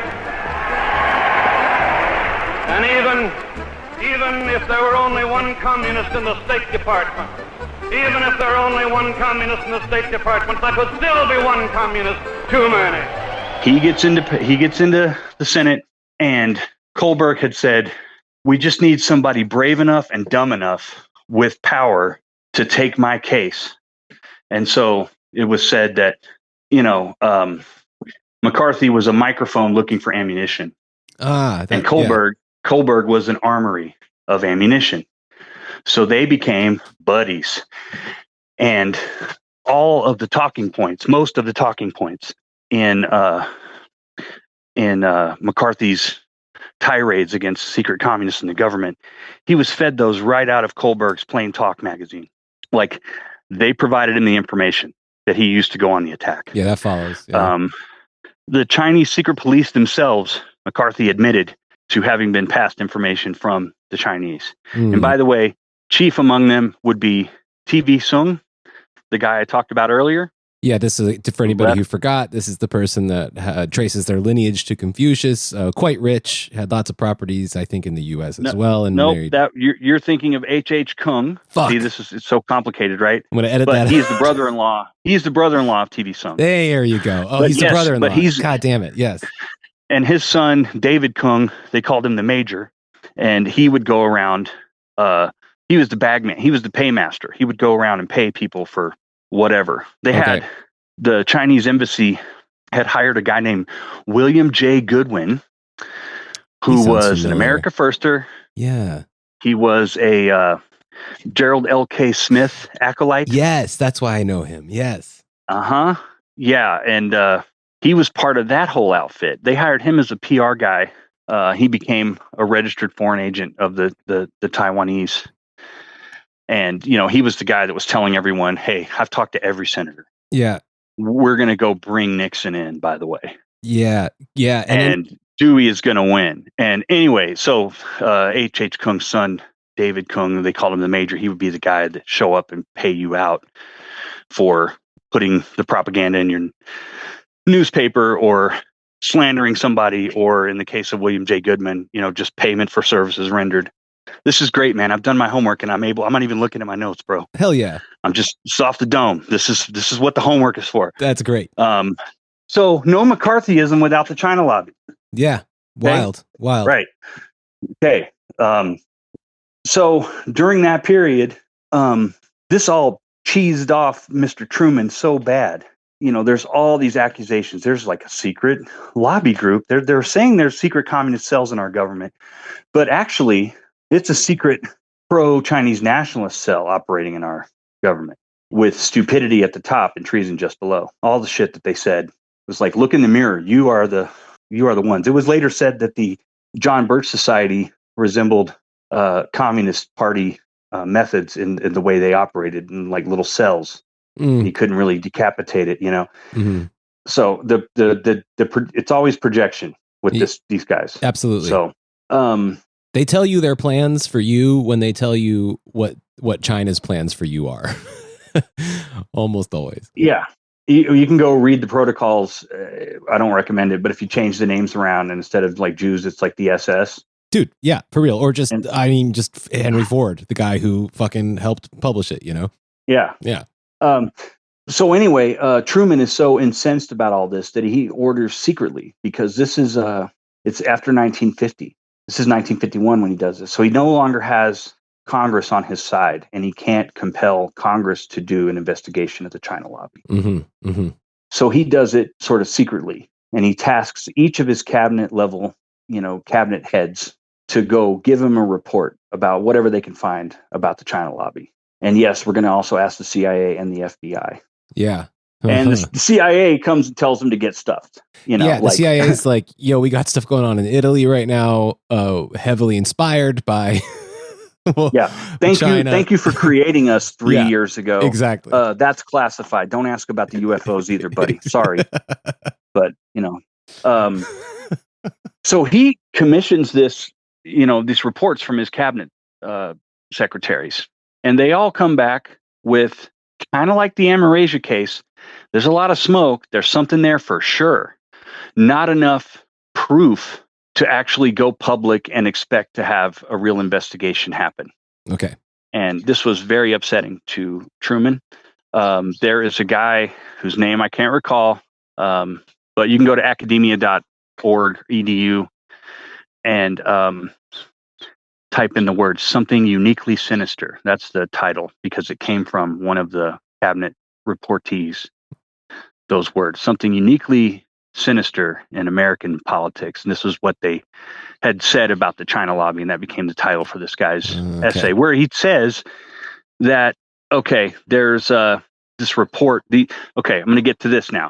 1952, the biggest expose. You're going to link this on your page. It's on archive.org. This journal called The Reporter comes out with this 2-part expose that I just discovered a couple of weeks ago. And like, oh my God, I thought I had done my homework. I need to read this. It's really interesting. And they had multiple authors, a lot of visual aids, timelines, really interesting little drawings of these people, because they didn't have photos. It was just weird. Like you should post some of those weird drawings. No, I will, for real. For real. It's going to be on the Patreon page. Absolutely. And all these links too. And also the books that you mentioned will all be there. Yeah. Well, what was not known then was that in lieu of actually doing this investigation, instead they, some of these cabinet level agencies had found people in the press, and they leaked a bunch of this information to these reporters. So a lot of the sourcing for this first biggest, and to this day, probably one of the biggest exposés of the China lobby to appear on newsstands was, the source was the actual federal government, Truman's administration, which is pretty neat. That was not known until, fairly recently, that's where they got all their information from. And I wouldn't say it's all their information, but a great deal of that came from legit government people who had a lot of resources to, dig into this stuff. Interesting. Okay. So worth reading. Of course, the China lobby people had a fit.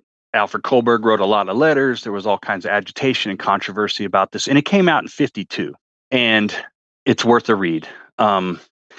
I'm paging through it in my head right now because there was other stuff that was talked about in there, and I'll just go through a couple of them really quick.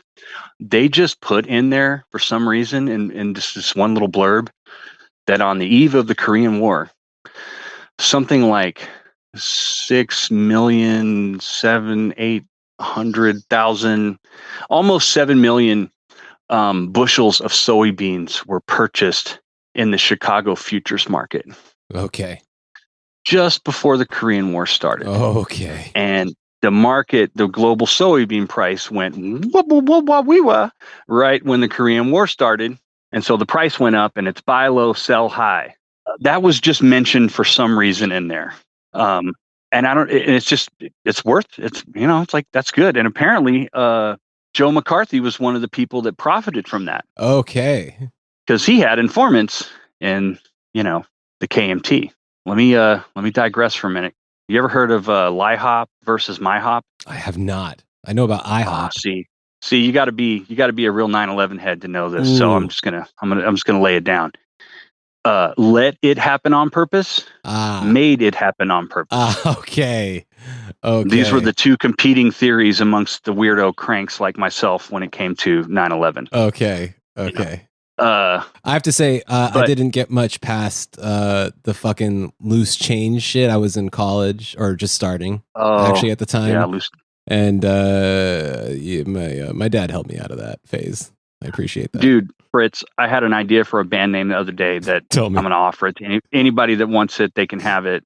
I've already got the honey don'ts. So, Building 7. Oh, shit. That's your band name. Why are they called that? Yeah. Why do we even know about buildings? What is Building 7? Anyway, there's no LIHOP, no MyHop without IHOP.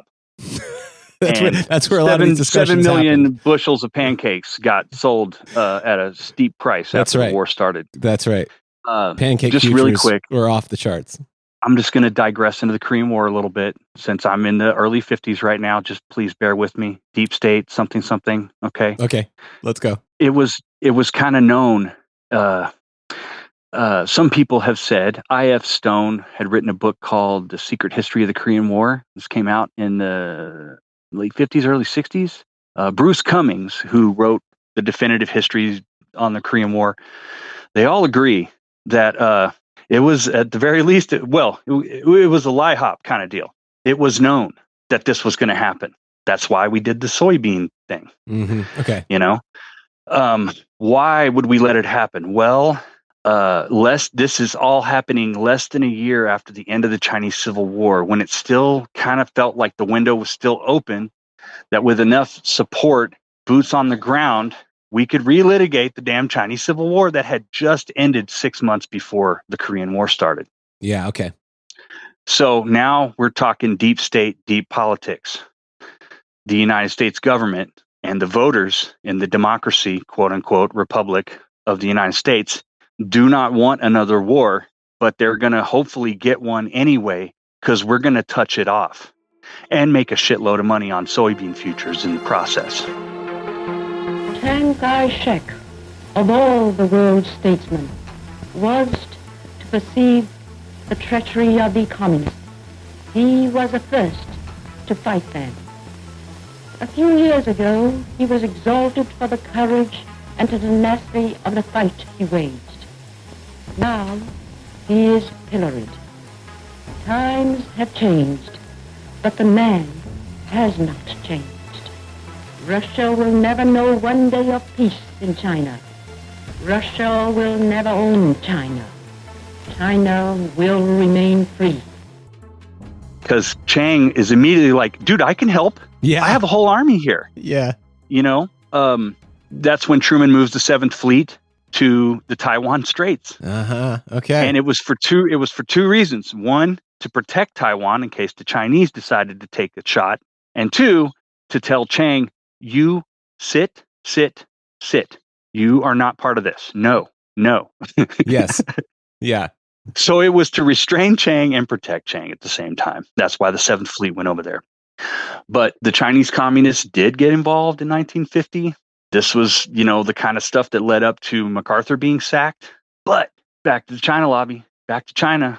On the far end of China from North Korea, when the Chinese Civil War had ended, a bunch of obviously most of the nationalists went to Formosa, Taiwan, but a significant chunk of them, including a lot of military assets, the 93rd Division to be exact of the KMT Army, fled over the Yunnan province border and into Burma, where they promptly got their opium going again because they didn't have it anymore. Yep. And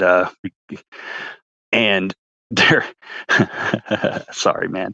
No, hit me. Rambling. We're rambling, but I'm kind of staying on something, right? I'm just giving you some history here, whatever. Anyway, they are. It's a big ass piece of bread. Right after World War II ended, the Flying Tigers guy, John Wayne.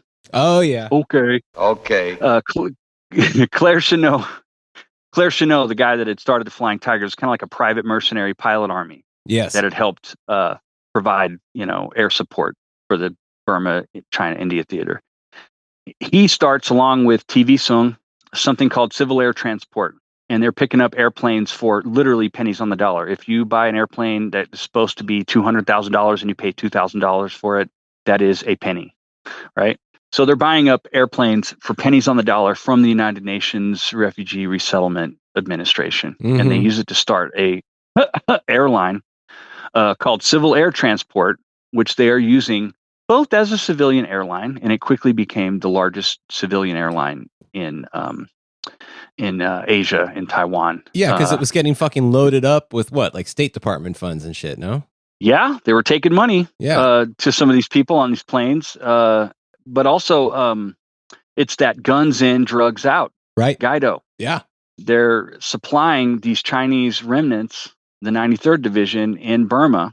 And this division has to fight off the Laotian military and the Burmese military just to fight to have their enclave. They tried to invade China from its southern reaches a couple of times. They did some expeditions in there. They never got very far. But there was something called Operation Paper that started in 50 that my man Peter Dale Scott, the guy who coined the term deep politics and the deep state back when those terms meant something, before Steve Bannon destroyed, anyway. Before it came to mean the administrative state, which is now how people wield that term in the Republican Party. Yeah, which is nuts. It's not the bloated bureaucracy. It is the Carl Schmitt, the sovereign creates the state of exception. The voters are too stupid. They don't understand. Democracy is too important to be left to people, Right. So anyway, it's a good brand. The 93rd was supposed on paper, Operation Paper. Maybe that's why they called it this. They were supposed to be this third force, and they were being mobilized to open up another front on China's rump while they were invading North Korea, right? This is 1950. So you got Chiang I'm ready. I got a whole army, guys. You helped pay for it. And then I've got a whole division that can go harass the southern end of China. We can do this, guys, and I can get China back. Yeah. And so elements in the Truman administration, or rather MacArthur's shop, that's unaccountable to the American voters. He's just got this kingdom over in the Far East. And they are doing all these machinations. And so that's a KMT connection. It was theorized by Professor Dr. Peter Dale Scott that the whole notion of the 93rd being a legitimate, seaworthy force that was actually going to be able to do anything in China is probably the cover story for what it was really about, which was, we got to get the opium back up, guys. We got to get the opium going back up. Civil air transport would later become, what can I say? The China lobby is responsible for a Mel Gibson movie. Yeah, exactly. Air America, yes. The airline that was famous for the heroin trafficking in Southeast Asia during the Vietnam War, starring Mel fucking Gibson. Yeah, perfectly cast, in my opinion. Hey, Gene, we're not here right now. Yeah, I saw Nixon on TV. Yeah. Anyway, back to it. The Korean War. That was a digression. I'm getting back to the thread here. So that's happening in 1950. These stories come out in 52, causes a big kerfluffle. I'm going to move on to the next chapter. Okay. The creation of the post-McCarthy era survival of the China lobby. And this was called the Committee of 1 Million Against the Admission of Red China into the United Nations. That's right. Which you could also just call the Committee of 1 Million for short. But that's what it was officially called. And dude, there was, it was Gerald L.K. Smith, I think, or Father Coughlin, one or the other. Either way, Smith. You're looking at a real ass Nazi.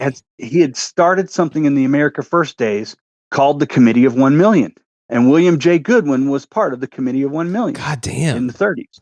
Yeah. So we think of Committee of 1 Million and it's like they're rebranding.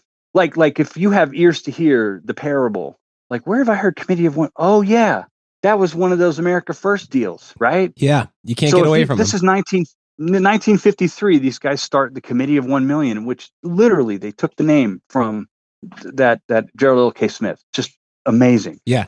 Yes. But the idea was we want to get 1 million people of all stripes, Democrat, Republican, bipartisan. We want to say that there's 1 million person constituency in the United States that does not want the Chinese communists to take Taiwan's place in the United Nations. I would be pretty surprised if the Pew polling company wasn't a big part of that effort to provide those numbers. J. Howard Pew was a member. There we go. There you go. I mean, he was a signatory and wrote checks. I don't know that he was like on their executive board or whatever. Okay. But Walter Judd, he's in there. Alfred Kohlberg, of course, is one of the masterminds behind this, as was a man named Nicholas de Rochefort. Yeah. I found his FBI dossiers on him, including papers that had been lifted from the Vichy's human intelligence in France, because he had lived in France, Vichy, France, during World War II. They described him as A, white Russian, B, very pro-Hitler. Yeah. C, really good at public relations and psychological warfare. Yeah. He was one of the people that helped found the Committee of 1 Million. Amazing, yeah. The white Russian connection. There's always white Russians. That's another thing that hasn't been talked about enough in all of these kinds of deep history things. But anyway, he was also a founding member of NICAP, the National Investigative Committee on Aerial Phenomena. That's why I know his name. Thank you. That's where I know it from. So weird. Yes. Awesome. So all the old China lobby people are rolling into this other group. And Charles Edison, the son of the famous inventor and a former governor of New Jersey, he's part of it. And a young Marvin Liebman, a towering figure in the American conservative movement, pioneer of direct mail fundraising techniques, pioneer of public relations. Yeah. One of the people that managed the Barry Goldwater campaign, one of the founding members of Young Americans for Freedom, one of the chief liaisons for something called the Asian People's Anti-Communist League, the Emergency Committee to Aid the Katanga Freedom Fighters in the Congo during the Congo crisis. He started one of those. Damn.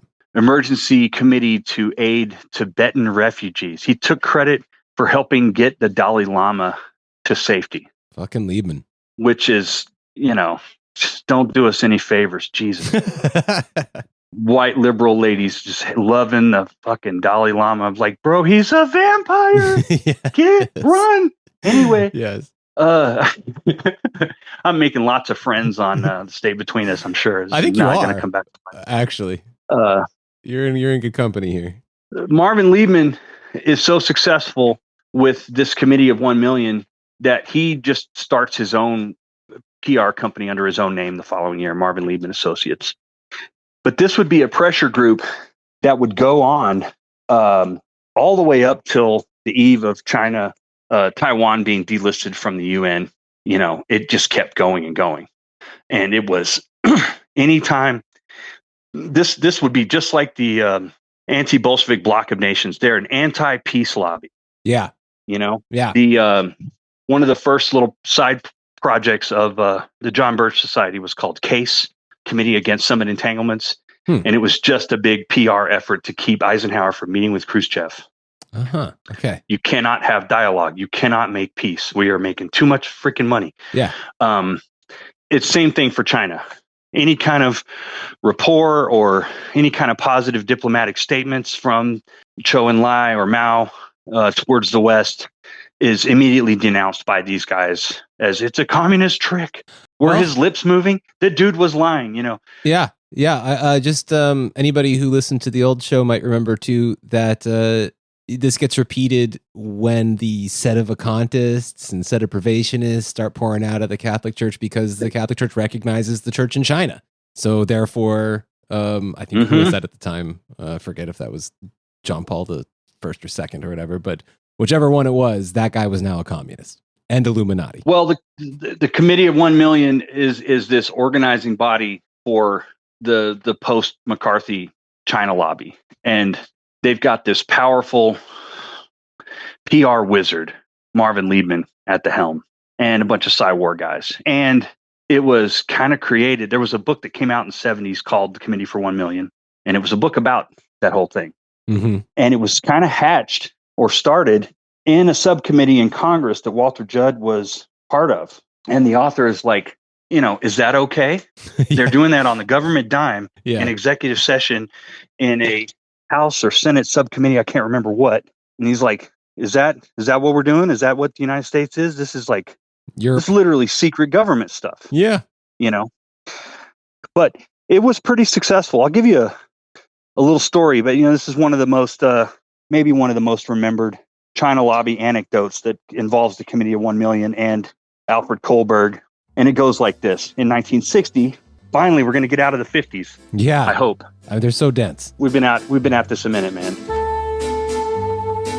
A guy named Ross Cohen publishes a book called The China Lobby in American Politics, where it's, you know, it was the biggest expose, you know, of the China lobby, following in the footsteps of the Reporter exposés that we talked about, built off of all that, plus a lot of other stuff, including some things that the authors of the reports and the Reporter didn't touch. They did talk about civil air transport, but they didn't talk about the opium trade.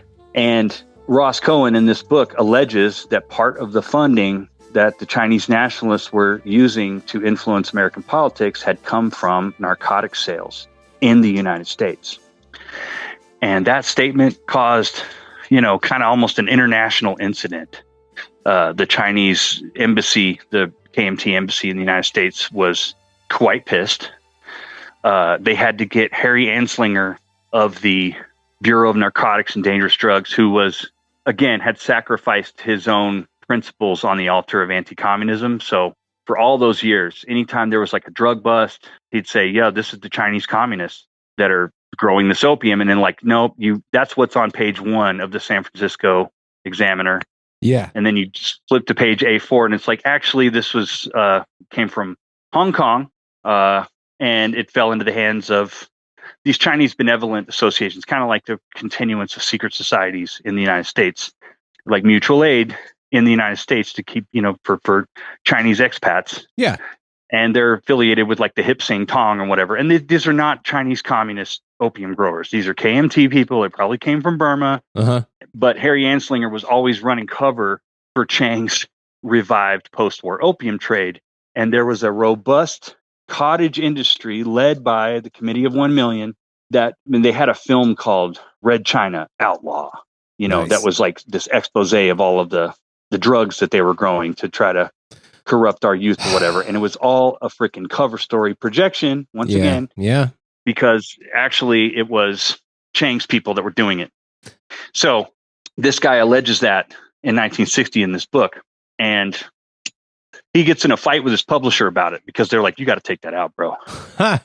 Harry Anslinger is going to the press and talking about this is a bunch of trash. This is politically too much of a hot potato. You got to take that language out.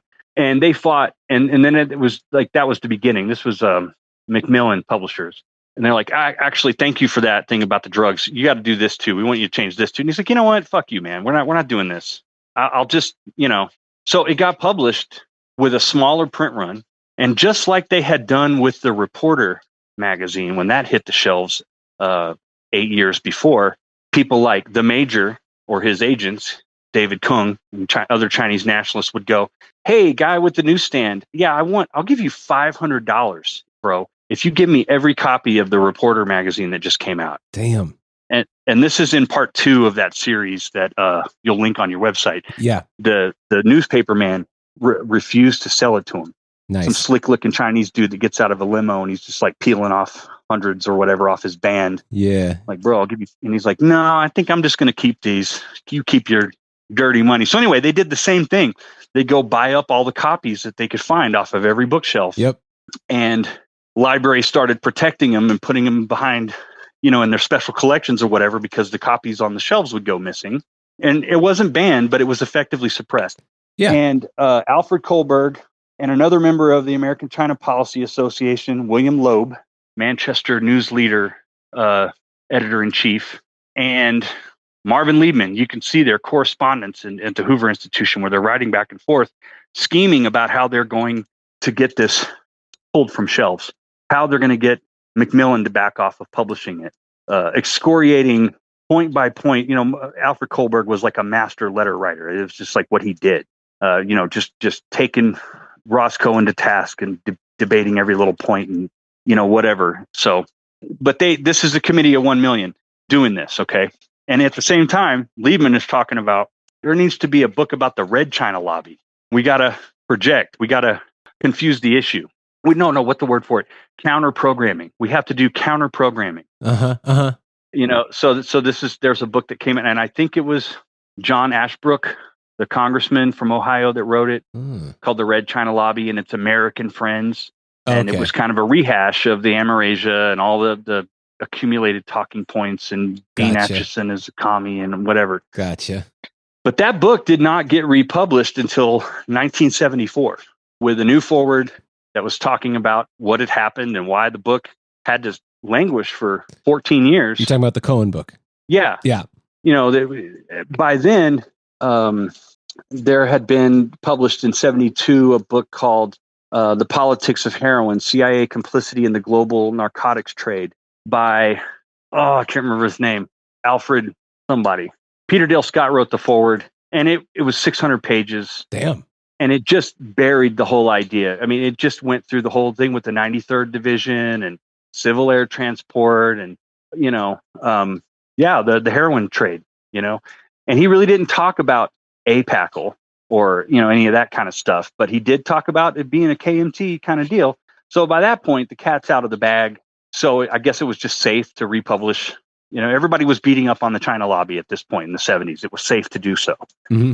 That's when the book about the Committee of 1 Million came out. That's when the China lobby book got republished. That's when the Politics of Heroin came out. That's when Peter Dale Scott was talking about, CAT. I mean, like if you look every Peter Dale Scott book, he's talking about Burma and the opium trade and civil air transport. I mean, it just like, it just started appearing in every book the man would write for the rest of his life. Sorry, I love you, Peter. He got a lot of ink out of that. So 1953, that's the founding of the Committee of 1 Million. 1954 is counterattack time. This is when they're putting together the American Security Council. Right. This is when Human Events is really getting going. Or no, Human Events, I think, started in 49. But one of Regnery's books was about the loss of China and why it matters. Mm-hmm. That had come out, in around this time.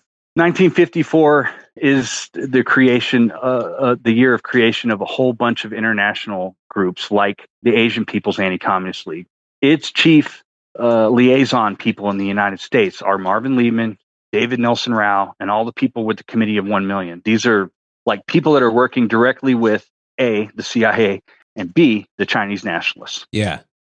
This is the year the Political Warfare Cadres Academy starts in Pitao, in Taiwan, that Ray Klein helped set up with Chiang Ching-kuo, Chiang Kai-shek's son. This is the year the CIA front group called the Asia Foundation starts. Okay. Where they're making grants. They're making grants to all kinds of civil society, trying to do nation building, USAID kind of stuff. Let's start a YMCA. Let's soft power. Do soft power kind of stuff. Moral rearmament kind of stuff. Which, just to clarify too, did the soft power kind of stuff that going on, the State Department sort of things, building pools, etc.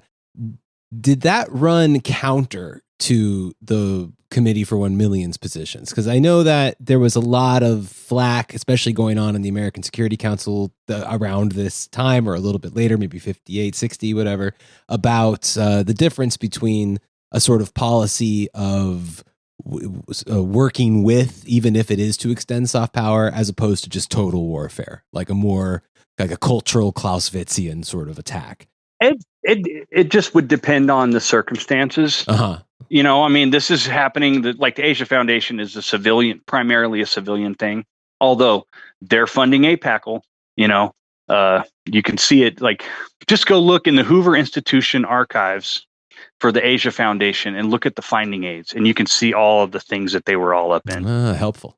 But so just to close out the 50s, Marvin Liebman, Committee of 1 Million, APACL the next year, the Asia Foundation. Really, it's like this big global counterattack that's happening, and in the United States.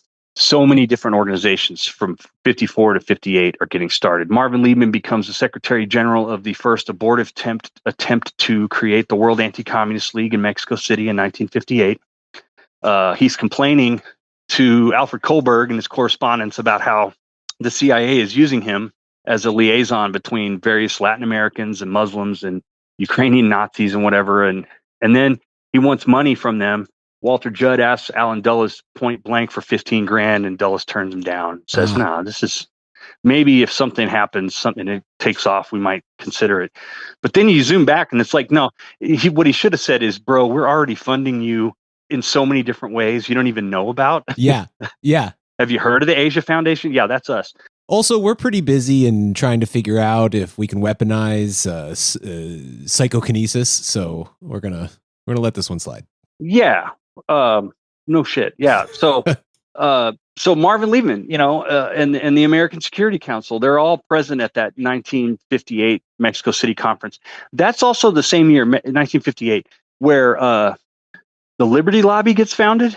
Yeah, right. And, yes. And the John Birch Society. Hell yeah. We're starting the entire American sort of neo-Nazi movement around this time. And I guess I wanted to ask you about Mexico City. Do we know who hosted? Like, who was their Mexican host there? The CIA DC. Okay. The Inter-American Committee for the Defense of the Continent that had started in 54 as well. Okay.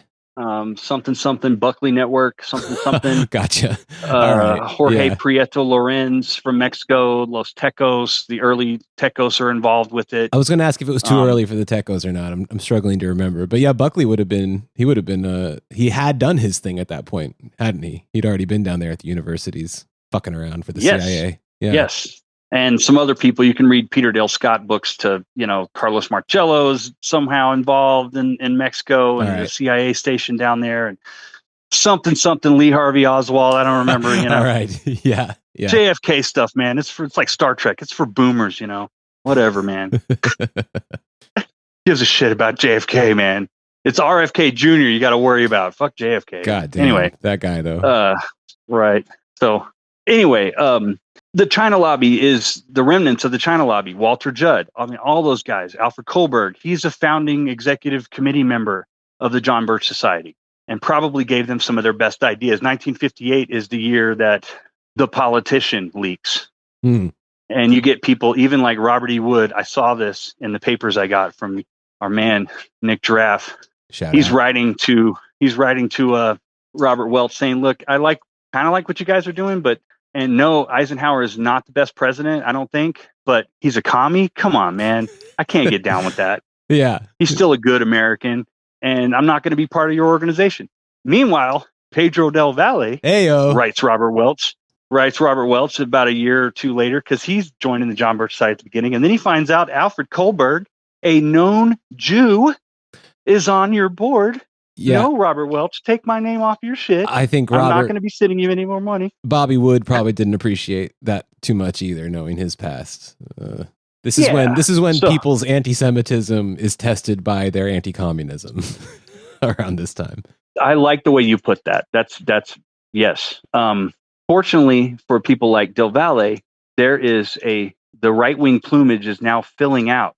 So I think the National Review even got started in 55 or somewhere in that pocket. National Review gets started. So if you want to be the respectable,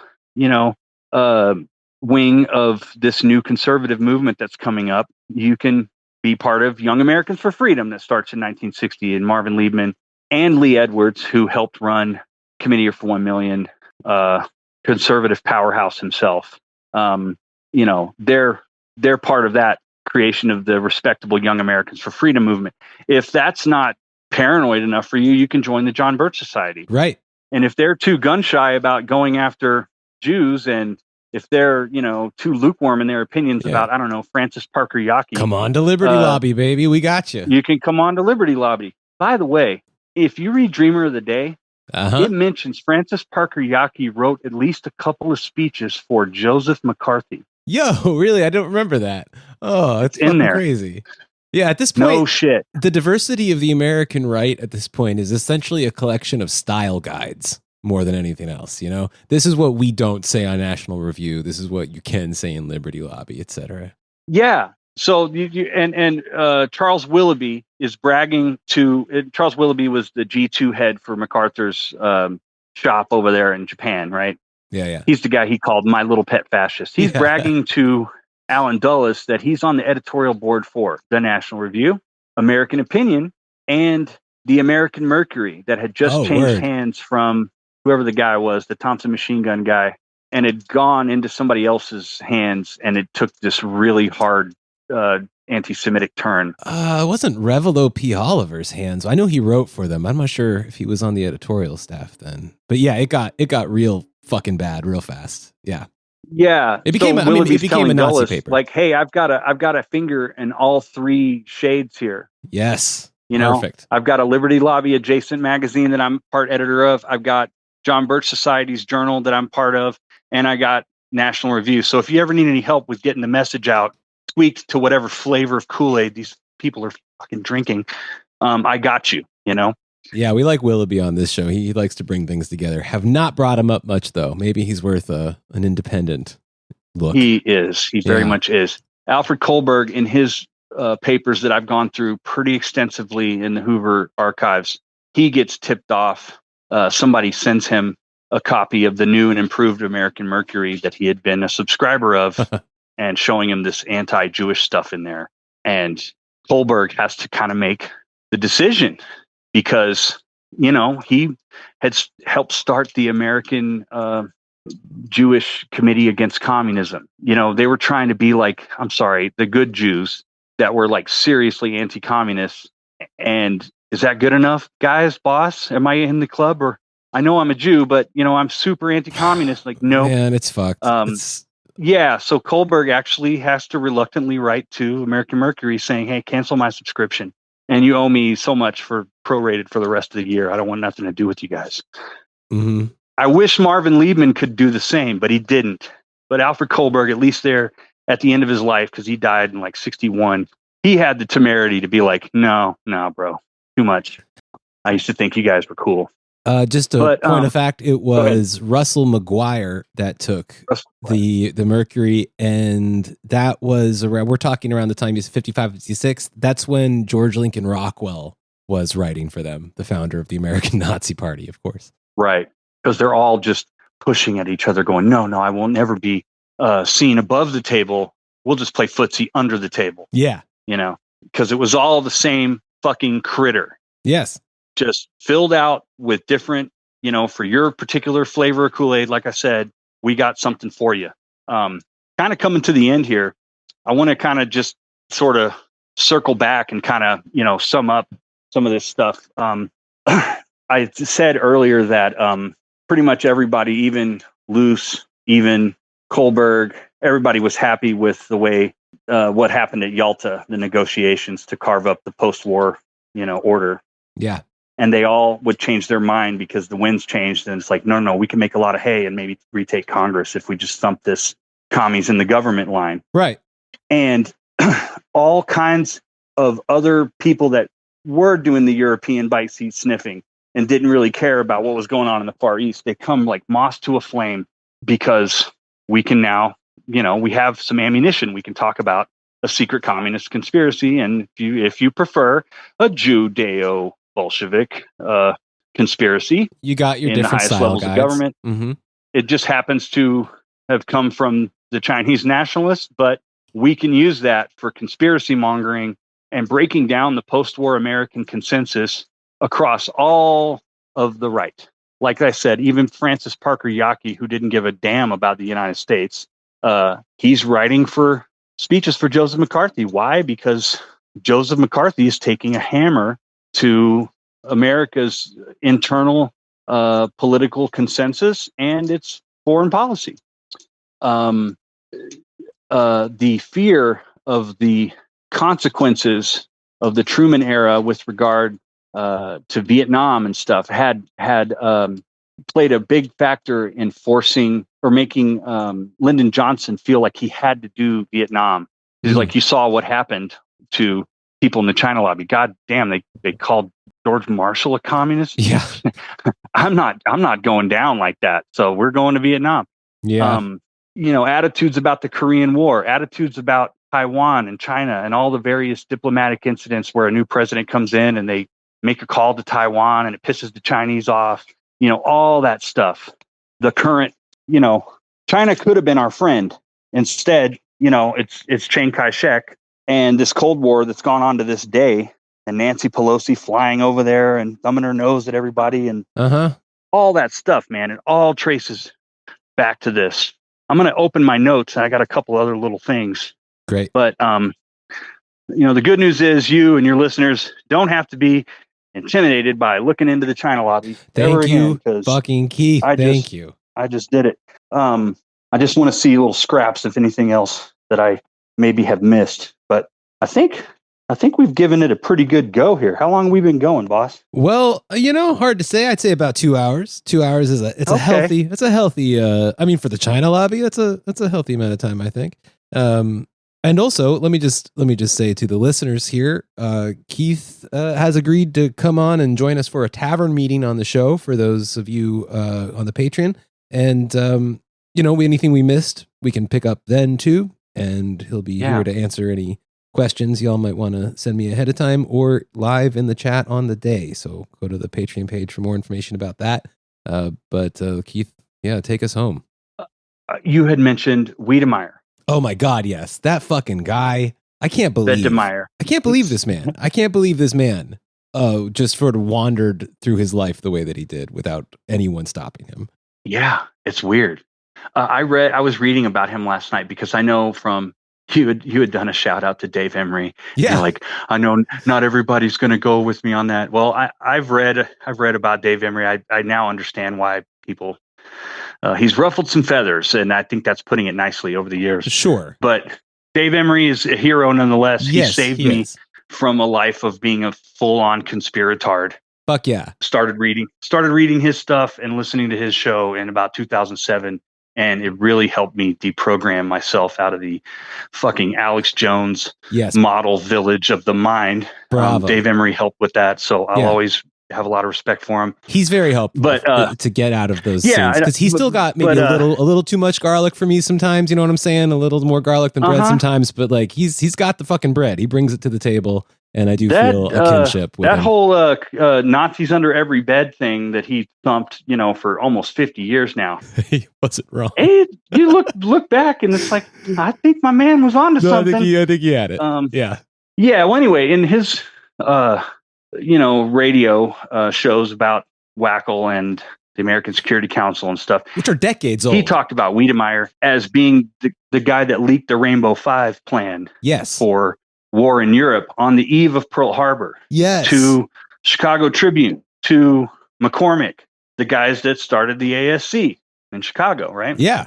What I didn't know until last day or so is that he was one of the people that drafted the plan that he was accused of leaking. That's fucking right.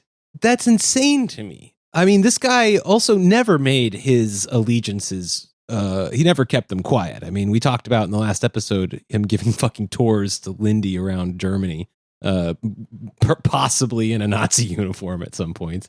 I mean, how did this dude get to author the European theater? I mean, that I can't wrap my mind around. Yeah, exactly. He's on the team, and not shy about it, as you said, of the America First, keep us out of the war business plot people that had low-key tried to overthrow Roosevelt. Yes. So Roosevelt is still president during World War II, and when General Stilwell can't get along, Vinegar Joe can't get along with Peanut Head. Yeah, with the fucking gangster. Guess who they recalled Stilwell, and Wiedemeyer takes his place as Chiang Kai-shek's chief of staff. Now, And if loves it. this says to me, and I don't think anybody will ever know, why would FDR put him in charge of something so important? Yeah. If he thought that guy was a traitor. Yeah, I don't get it. What do you think? Well, this thing I read last night, doesn't come to any really like super hard conclusions about it. It's just saying, look, there's some smoke, man. There's some fire somewhere. But they suggested that it might have even been FDR or his people themselves that did it, because it goaded Hitler into making a very important declaration of war against the United States. Ooh, this is we're deep down the hole now. So the theory that you read was that Wiedermeyer was then a useful idiot for Roosevelt to sort of push the war effort. A useful genius in drafting the plan, a chief suspect of being the leaker of the plan. But the purpose of the leak, according to this theory, is, once Hitler declares war on the United States, politically, he's fine. America first, take a seat. Yeah. They declared war on us. Yep, bro. it's over. Yeah. So can we get these factories going? Where's Woody Guthrie? Get him in here. Interesting. Interesting. Wiedemeyer would later change his tune. He was one of the people that was very like, dude, this guy Chang, he is not the guy. This is not the move. And he saw it up close. But just like all the other conservatives later on, it's like, yeah, but that was then. And we're really selling a lot of papers with this whole like Truman was a commie thing. So I'm gonna lean into it, cash my check from H.L. Hunt, and do the Wiedemeyer report and talk about how we lost China and blah blah blah. His career just kept going.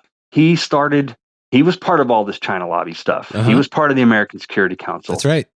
He was a propagandist and a well-respected, loyal American soldier. In the 60s, he helped start a Korean lobby because the China lobby was kind of winding down. It was becoming increasingly clear the Committee of 1 Million was not going to arm wrestle the earth into keeping China out of the UN. Yeah. And Korea and Japan are where it's at. Well, they also have a home now, right, for the Asian People's Anti-Communist League, in WACL, in the World Anti-Communist League. But the secretariat for that is in Seoul. Yeah, not Taipei. Yeah. You know? So the Korean Cultural Freedom Foundation, which was kind of like the John the Baptist prepared the ground for the Reverend Moon to come to the United States. Yep, and do the whole Korean lobby thing. Another. The Koreagate scandal had just broken when the guy Bachrach had published a book on the Committee of 1 Million. And so the notion of foreign lobbies exercising undue influence on American democracy was a hot topic at the time. And so, that book had sort of laid out the template that other foreign lobby groups like the Israelis, the Koreans, the Japanese, whatever would follow. They created the template that everybody else would follow. Yeah. China lobby is the original APAC, and arguably a lot more successful even at its height. At its height, I would say so. I think we're good. I mean, the point is to lay out like everything, all aspects of the American conservative movement, its founding myths. It's victim mongering. Yeah. It's conspiratorial fringes and sometimes mainstream. Yeah. It's operators. It's shadow foreign policy people like Marvin Liebman and all of those other people that they were off in the sidelines drafting policy that would now be considered neoconservative. And when their people were out of power, they were still working. They were still liaisoning as if they were government employees of the KMT, while the American government was not necessarily friendly to them, like Kennedy, like, Carter. They still were going, And so a lot of people that are really famous in the American conservative movement, like Walter Judd, like William Buckley, Marvin Liebman, who's the other one I'm missing? Alfred Kohlberg. Yeah. They are known more. Lee Edwards. They are known more for their role in American domestic politics. That's what people talk about when they write about these people. Yes. But those guys were running a shadow foreign policy apparatus the entire time and running cover for protecting international drug trafficking in the service of anti-communism at the same time. Yeah. Yeah. they were part of the deep state. Yes, indeed. And so it's important to talk about the China lobby and understand it because of how important it is. And I hope in the last 2 hours I've kind of, made that clear. Absolutely. And, yes. Man, I think that's it then. Damn. I think I'm good. Damn. Wow. Okay. Yeah, this is I kind of wish the show The State Between Us kicked off with this actually, because it's really retroactively making a lot of other things make sense, a lot of links. That's the point. Yeah. That's the point. Thank you. Yeah. Yeah, it's elucidating or answering a lot of open questions that I've had for a while, and opening up a lot of new ones. I'm wondering now. I haven't really got there yet in my personal research, but I'm very interested in knowing what effect, like the church committee, for instance, had on these sorts of networks, and where groups like Western Goals fit in. Did the deep state just become the state through the efforts of like the ASC, CNP. later the CNP, etc. Claire Booth Luce, fascinating woman, needs her own episode for sure. All sorts of stuff here. Also on the board of the Korean Cultural Freedom Foundation. Damn, yeah, she's fucking everywhere. And these other China lobby think tanks from before. Man. And that part, really quick, that's where, it's like a fuck Wiedemeyer kind of thing, and all those other guys, because they understood that they were going to be importing, and they did help import a mind control cult called the Unification Church into the United States. Yeah. There are just, man, I'm sorry. We're going to stay on Wiedemeyer one more time. This is the errata, the cutting room floor, the scraps. Moonies, there's a whole episode for you, for somebody. Oof. I've done all I'm going to do on that one. But, I went through Wiedemeyer's papers in Hoover in 2022. Great. And he had some stuff about the Moonies. So I got that folder.